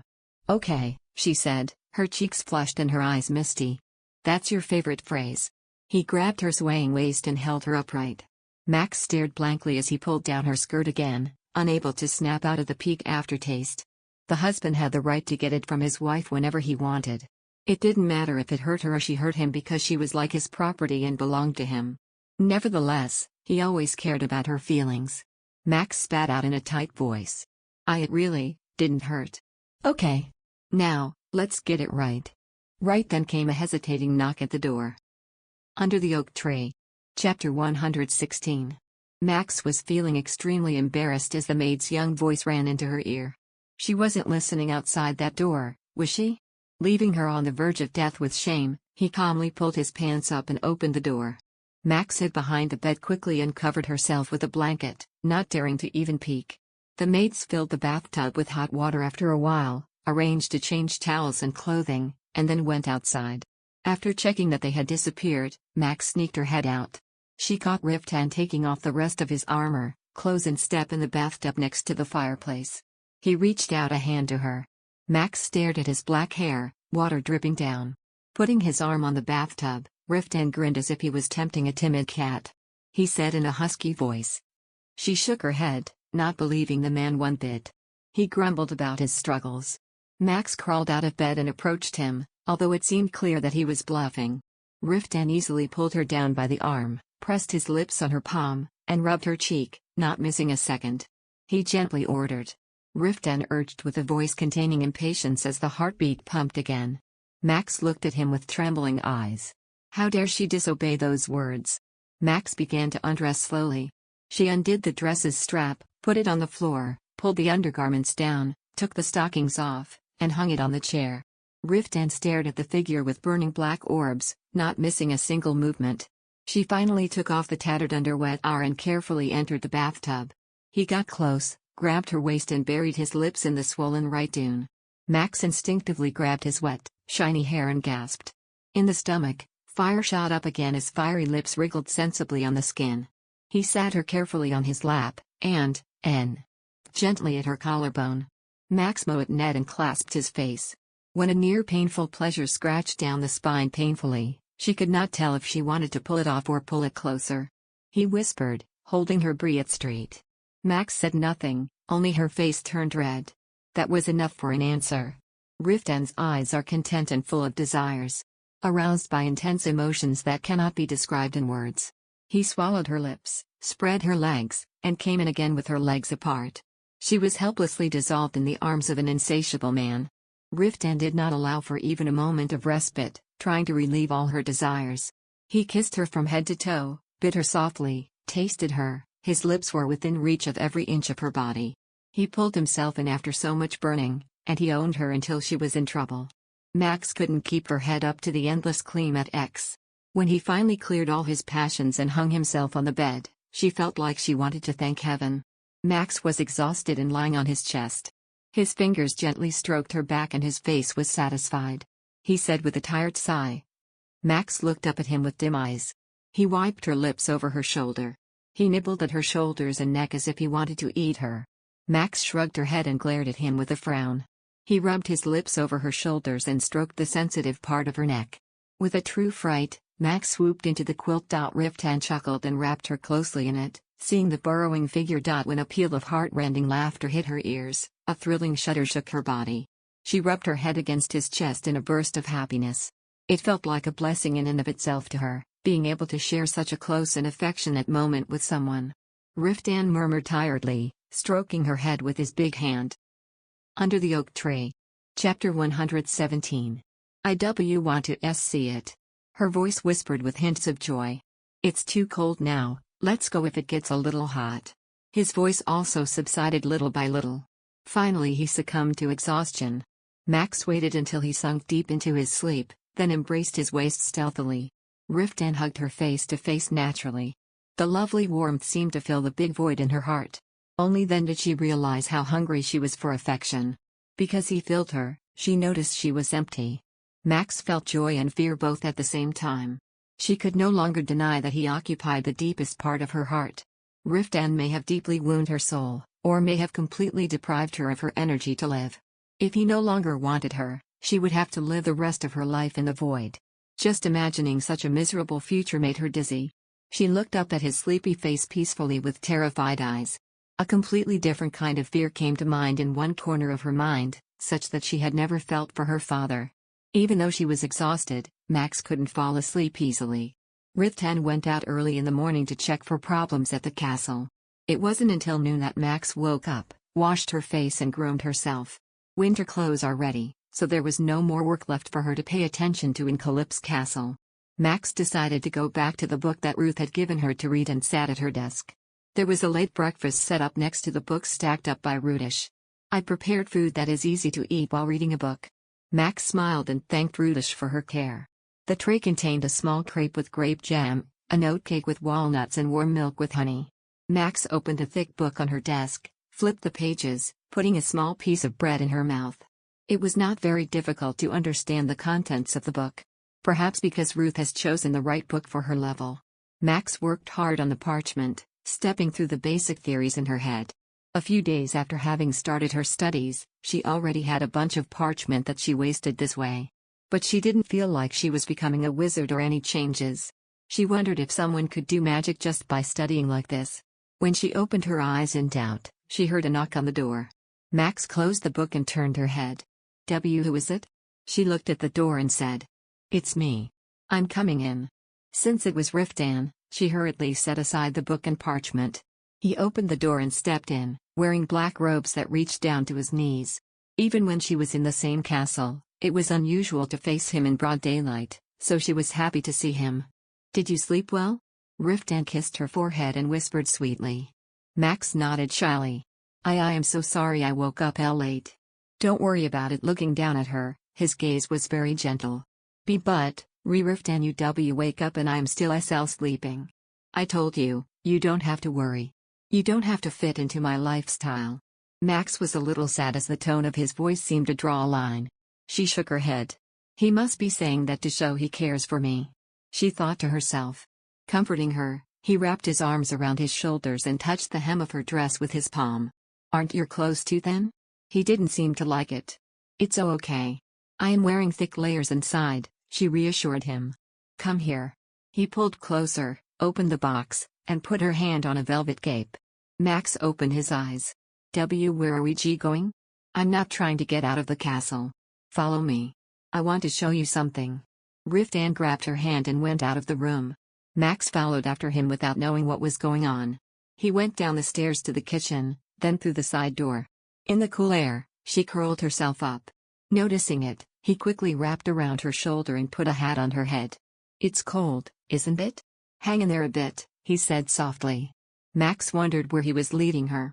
She could only see bare trees and shabby walkway. She reined in her curiosity and quietly followed him along the icy road. He turned to the back of the castle and entered the wide stable located among the trees. She slipped off her hat from the warm atmosphere. The horse smelled terrible, but the stable was well maintained and quite comfortable with a thorough wind. Are we here to see the horse? Shh, Riftan placed his forefinger on her lips. A startled Max agreed to shut up. What the hell is going on? She inwardly rolled her eyes. Riftan pulled her arm and carefully stepped into the stable. Under the oak tree. Chapter 118. She continued walking past the grunting horses into the innermost area with a curious look on her face before she reached Riftan's warhorse, Talon. Max was a little more fearful of these bigger-built horses than other horses, so she trailed closely behind Riftan, hardly leaving some gap between the two. To soothe her, Riftan patted her back to soothe her and she started to walk towards where Talon was bound. Max, who had been nervously trotting along, now marched with confidence, eyes wide open and concentrated. Something had grown on top of the mound of straws next to the warhorse. I found it this morning as I was visiting Talon. Riftan leaned in close to her ears and muttered. Max looked closely at the little creatures lying on top of the pile of straws. 3 palm-sized kittens were lying curled up on top of the dry straws there. Riftan knelt down softly. We don't know where the mother is. When Talon was in a hasty rush, he found these guys nestled on this pile. Oh no. Do you think the mother abandoned her own children? It seems like it. I asked all the stables and there was no signs of cats entering or leaving. It seems that a stray cat secretly gave birth and just left them. Talon seems to have gotten his bedroom stolen. Riftan gently patted the back of the black horse who was kicking the ground impatiently. Max was amazed that Talon hadn't just stomped all over on the little kittens at the sight. Riftan's warhorse seemed very enraged. Max looked up at Talon with suspicion, wondering if he would change his mind, and as curiosity overtook her, she walked towards the pile of straws to take a closer look at the 3 kittens. All 3 had different colors. One was white with gray stripes all over its fur, and the other was black, as if someone had ink spilled all over it. The last kitten was so white that it looked like it was covered in flour. Max suppressed her desire to embrace them tightly and looked up at Riftan. See, can I touch them? Do what you want to do. Riftan gently leaned against the pillar and smiled warmly. Once Max received permission, she carefully started to pet the little kittens. Under the soft, fluffy fur she could feel their small and fragile bones. Max frowned. When she saw how skinny all 3 of them were, she felt sorry for them. It doesn't look like they were able to eat much. Shall we take them to her room and feed them a bit of milk? Can we really do that? Max stared up at Riftan with an innocent expression of hope. He just grinned, bending over to lightly brush his lips across her cheeks. You can do whatever you want. You don't have to ask me for permission. Then. I want to take them to my room. She murmured in a quiet, shaky voice as she softly held one of the little kittens in her arms. As Max took it back to her room, the kitten squirmed softly at the mild turbulence. It was so delicate that it looked like the tiny creature could be killed by some slight amount of pressure. She wrapped the kitten in a cloak and embraced it gently. The other 2 were taken by Riftan and embraced in his own arms. We should look for a small basket for these little guys to sleep in. Rudish. If we talk to Rudish, surely we will be able to find one. Max was afraid that the harsh winter winds would cause the kitten to fall ill, so as they continued towards the stable, she hugged the kitten protectively and closely to her chest. As she listened to the kitten breathe in and out softly, a sudden sorrow swept her heart. It's my first time taking care of a sea cat in my room. Is it really? My father didn't really like animals. He wouldn't even let a watchdoggy enter the sea castle, so I used to always sneak dogs or sea cats into play with them. Riftan gently looked down at her. Max was so excited that she didn't notice the strange way that he looked at her. He said in a soft and gentle voice. Should I also bring you a watchdog? Max's eyes widened and she shook her head back and forth. It's okay. Having them is enough for me. If there's any dog you want, there is no reason to hold back. His voice suddenly became empowered. Max noticed his sudden discontent appearance. She wondered what could have caused his mood to suddenly change like this. Riftan, who was looking forward, spoke in a nervous and tense tone of voice. When we were at the Qua Palace. No, even after the day you first came, I said I would make you live more luxuriously. While you lived with me, you told me you get angered at the thought of all the things you wanted, but couldn't have. Max shed an embarrassed little laugh. It seems that his opposition to Duqua was greater than she thought. In a slight mumble, she replied, as though a big thorn had been stuck in her throat. Really? I'm okay. If there is anything I really want, I'll let you know right away. Unsatisfied, Riftan raised his eyebrows a bit before sighing deeply and continuing to walk with her. Max followed behind Riftan slowly as she gently pet the little kitten who stretched its claws in her warm loving embrace. Under the oak tree. Chapter 119. As soon as Rudish saw the kittens, he said, "Oh." In amazement. She immediately put a cloth in a basket of reeds to make a small nest for them. Max gently laid the kittens in a small warm basket, while Riftan slightly warmed the goat's milk. He poured some into a spoon and gently placed it towards their mouth, and they rushed towards it. Max took the cushion and put it on the floor. She sat down and watched Riftan feed the kittens lukewarm milk. They drank till they were full, and after they were satisfied, they purred and nuzzled their heads under his big hands. "What will you name them?" Riftan asked Max, gently stroking the soft fluffy cat with his fingertips. She watched the kittens as they stretched their limbs at the touch of his hand in a bit of envy. In no time she pulled out of him and looked up to him in amazement. I can name them? You stay in the room longer. It would be best for them if you were the one to name them, don't you think? After a long hesitation and struggling to speak, she finally opened her mouth. T, the cat with the S stripes, I will name him Ron, the WH white cat Rolla, and this BL black cat Roy. Ron, Rolla, Roy? It's the N names of the three fairy brothers in a N narrative. T, the story I was told as a little G girl long ago just came to T thought. Riftan smiled faintly at her small explanation, and his fingertips picked up the fluffy black cat. It looks a little too tacky to be a fairy, doesn't it? The cat suddenly raised his claws and, in rebellion, wielded its paws. At the slightest attack, Riftan burst into laughter. Looks like this little guy knows how to be feisty. Yo, you can't annoy weaken animals. Who said I was annoying them? Riftan complained and laid the cat back down. Max moved the basket to a place that was neither too hot nor too cold, and then placed a small ball of thread next to them. The cats started playing with the ball of thread, biting and clawing at it until they soon fell fast asleep from expending a lot of energy. Max looked down at their small stomach as they inhaled and exhaled with short breaths.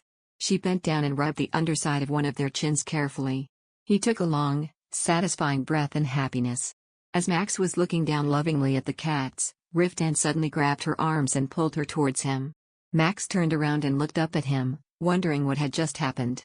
He placed a cushion between the pillar and himself, leaned back to sit and then tapped his thigh. "Come and sit here." Max's face turned bright red.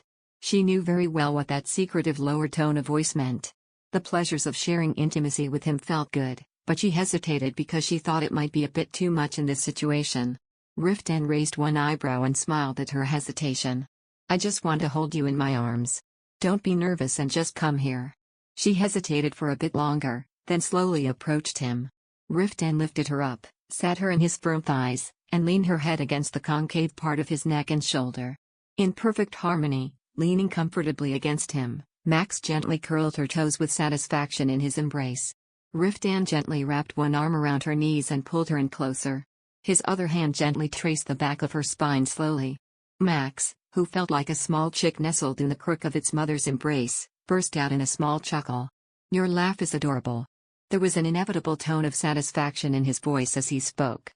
Just as he had lightly caressed the young kittens, he lightly brushed his fingertips up and down her back before he gently massaged the nape of her neck. Max barely swallowed her soft moans and a heavy, ecstatic thrill swept through her body. Riftan gently squeezed her cheeks between the palm of his hands and gently caressed them before he pressed his lips against her forehead in a gentle kiss. A surprisingly peaceful and relaxed atmosphere surrounded the two. She felt completely comfortable and at ease. She was so relaxed that all she could hear were the sound of his steady heartbeat, the rattling in the wind, and the flames licking the firewood in their silence. After a while of staring deep into the crackling flames in the fireplace, Riftan opened his mouth and spoke. "Did you enjoy living in Anatole?" Max was dazed by the warm air, as if she were drunk, and wondered at the question, gently raising her head to look up at Riftan. Riftan looked at her with no particular expression, but in his eyes she could see a hint of anxiety hidden within. "Is there really nothing that is discomforting? Something that you're lacking?" There is nothing that I am looking. And no, nothing that makes me feel uncomfortable." Max shook his head quickly back and forth. Life in Anatole was perfect. For the first time in her life, she seemed to have finally found where she really belonged. There is always someone who needs her, she is surrounded by kindness everywhere, and everyone is willing to listen to her story. Most of all, right next to her, There was this person who would hold her and kiss her. There could be nothing more satisfying than that. Like a newborn baby, she leaned against his chest and curled herself up tightly into his arms. I like it here.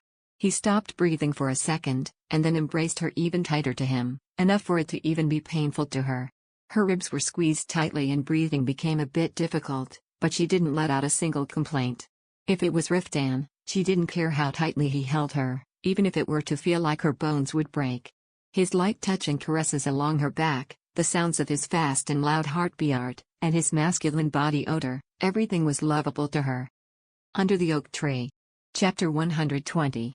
A sweet feeling of pleasure and a little remorse welled up in her heart as Max slipped her arms around his waist. Castle Gua and Castle Calypso were continually compared by Riftan, anxious that she would not be pleased. Riftan would have relaxed if she had told the truth. Nevertheless, in order to save her pride, she kept mum. Max muttered, firmly pressing her face against his chest, feeling guilty. Castle Calypso, well, it's a wonderful place. A troubled smile appeared on Riftan's face, but the woman continued to praise him even though she did not believe him. Well, the walls look magnificent and powerful, so I'm relieved. The castle is on the hillside, with a nice view of Anatole looking out the window. There are a lot of mountains, so the whole scenery is beautiful. The servants are friendly and polite. Tr reiterated kindly. She hurriedly continued, realizing that the last words seemed like the servants of Castle Gua were not kindly treated. Above everything, the chefs at Castle Calypso are excellent. So it's delicious, whatever they make, that. Max, who was going to say that after she got here she had gained weight, kept her mouth shut. She was afraid that when he learned that, he would think she'd become fat. It's so delicious, that? For a moment, Max paused before answering, the mealtime, it's fun. But there are so many different dishes. The desserts are great as well. I'm glad the food suits your taste. He grinned and stroked around her neck, reassuringly. Max, feeling a lot lighter, buried her face in his shoulder again and rubbed her head with it. Riftan groaned, and her ear between his fingers. Suddenly, the atmosphere became romantic, their backs arching as the sound of a knock on the door cut through the intimate air that drifted between them.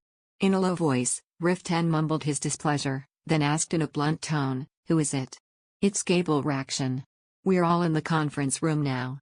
Riftan let out a deep sigh. "I will be there soon. Then, I will be on my way." Troubled, until the sound of voices had died away, Riftan sat still. Max sat on the cushion and gazed at him. Even the soundly sleeping cats crept out of the basket to check if they felt a bit bustling. "I'll see you later in the evening. We'll have dinner in the hall, so I'm looking forward to it." Riftan looked at her face, which was glowing red under the light, and placed a kiss on her cheek. Goodbye. Go forward." He got up from the floor, put his robe on, and walked away. Max stood up, took out some of the goat milk, and fed the cats purring by her feet. Until the cats were quiet, she rolled the yarn, then she opened a book she had been reading throughout the day. Time went by as she sat flipping the pages of the book in front of her desk. She stared at the ever-darkening scenery from the window, then pulled out the magic stone that she had put in the pocket of her robes. She always carried it around with her and touched it like this, but she could not feel any special changes. Max closed her eyes gently, holding the magic stone in both of her hands. She had no idea what was different between these stones and ordinary ones. She was wondering if a plausible spell had to be memorized. A knock echoed just then. She heard Rudish's voice outside the entrance. "Madam, before dinner, I'd like to dress you up. Are you ready?" "It's okay. Yes, come in." "Excuse me, then." After her permission, Linda, the wife of a seamster, Sarek, hired by Rudish and Riftan, and two young maids who came in a few weeks ago entered the room in a single file. Max saw a pile of dresses in their hands, her eyes grew wide. Rudish set on the table a small box of ornaments and put the cats rolling around the floor in a basket so that they did not get in the way, then changed the angle of the mirror. In the meantime, Linda and the maids spread their colorful dresses out on the bed. "I brought your new dress with me. It's been a long time since we had a feast, so you should dress up." The wife of the seamster spoke cheerfully and unfolded a beautiful navy blue dress. Standing on her feet with a shocked expression, Max unknowingly exclaimed. A dark navy dress, almost black, appeared to light up, a blue glow coming from it. It looked pretty magical as Linda kept the shimmering skirt wide open. Then a delicate, Ivory dress accompanied by a green one embroidered with golden threads unfolded. "How do you like it?" "We made these dresses with great care," said a beaming Linda, seemingly proud of the creation of her husband. Max murmured with fascination, "It says so be beautiful." Ishinda, a chirpy maid, gave her a slight nudge and said with a lot of excitement, "Try it on, madam, I'm sure everyone will be amazed at dinner." "Which one would you like to try on first?" "Try this green dress first. I'm sure your hair color would go along with it." The maid came up with a dress before Max could respond. She soon changed her clothes and thus the words of the maid were proved correct. The green dress seemed to fit very well with her hair color. The skirt's long, ruffled hem seemed elegant, and it was indescribably wonderful with the vine-patterned embroidery.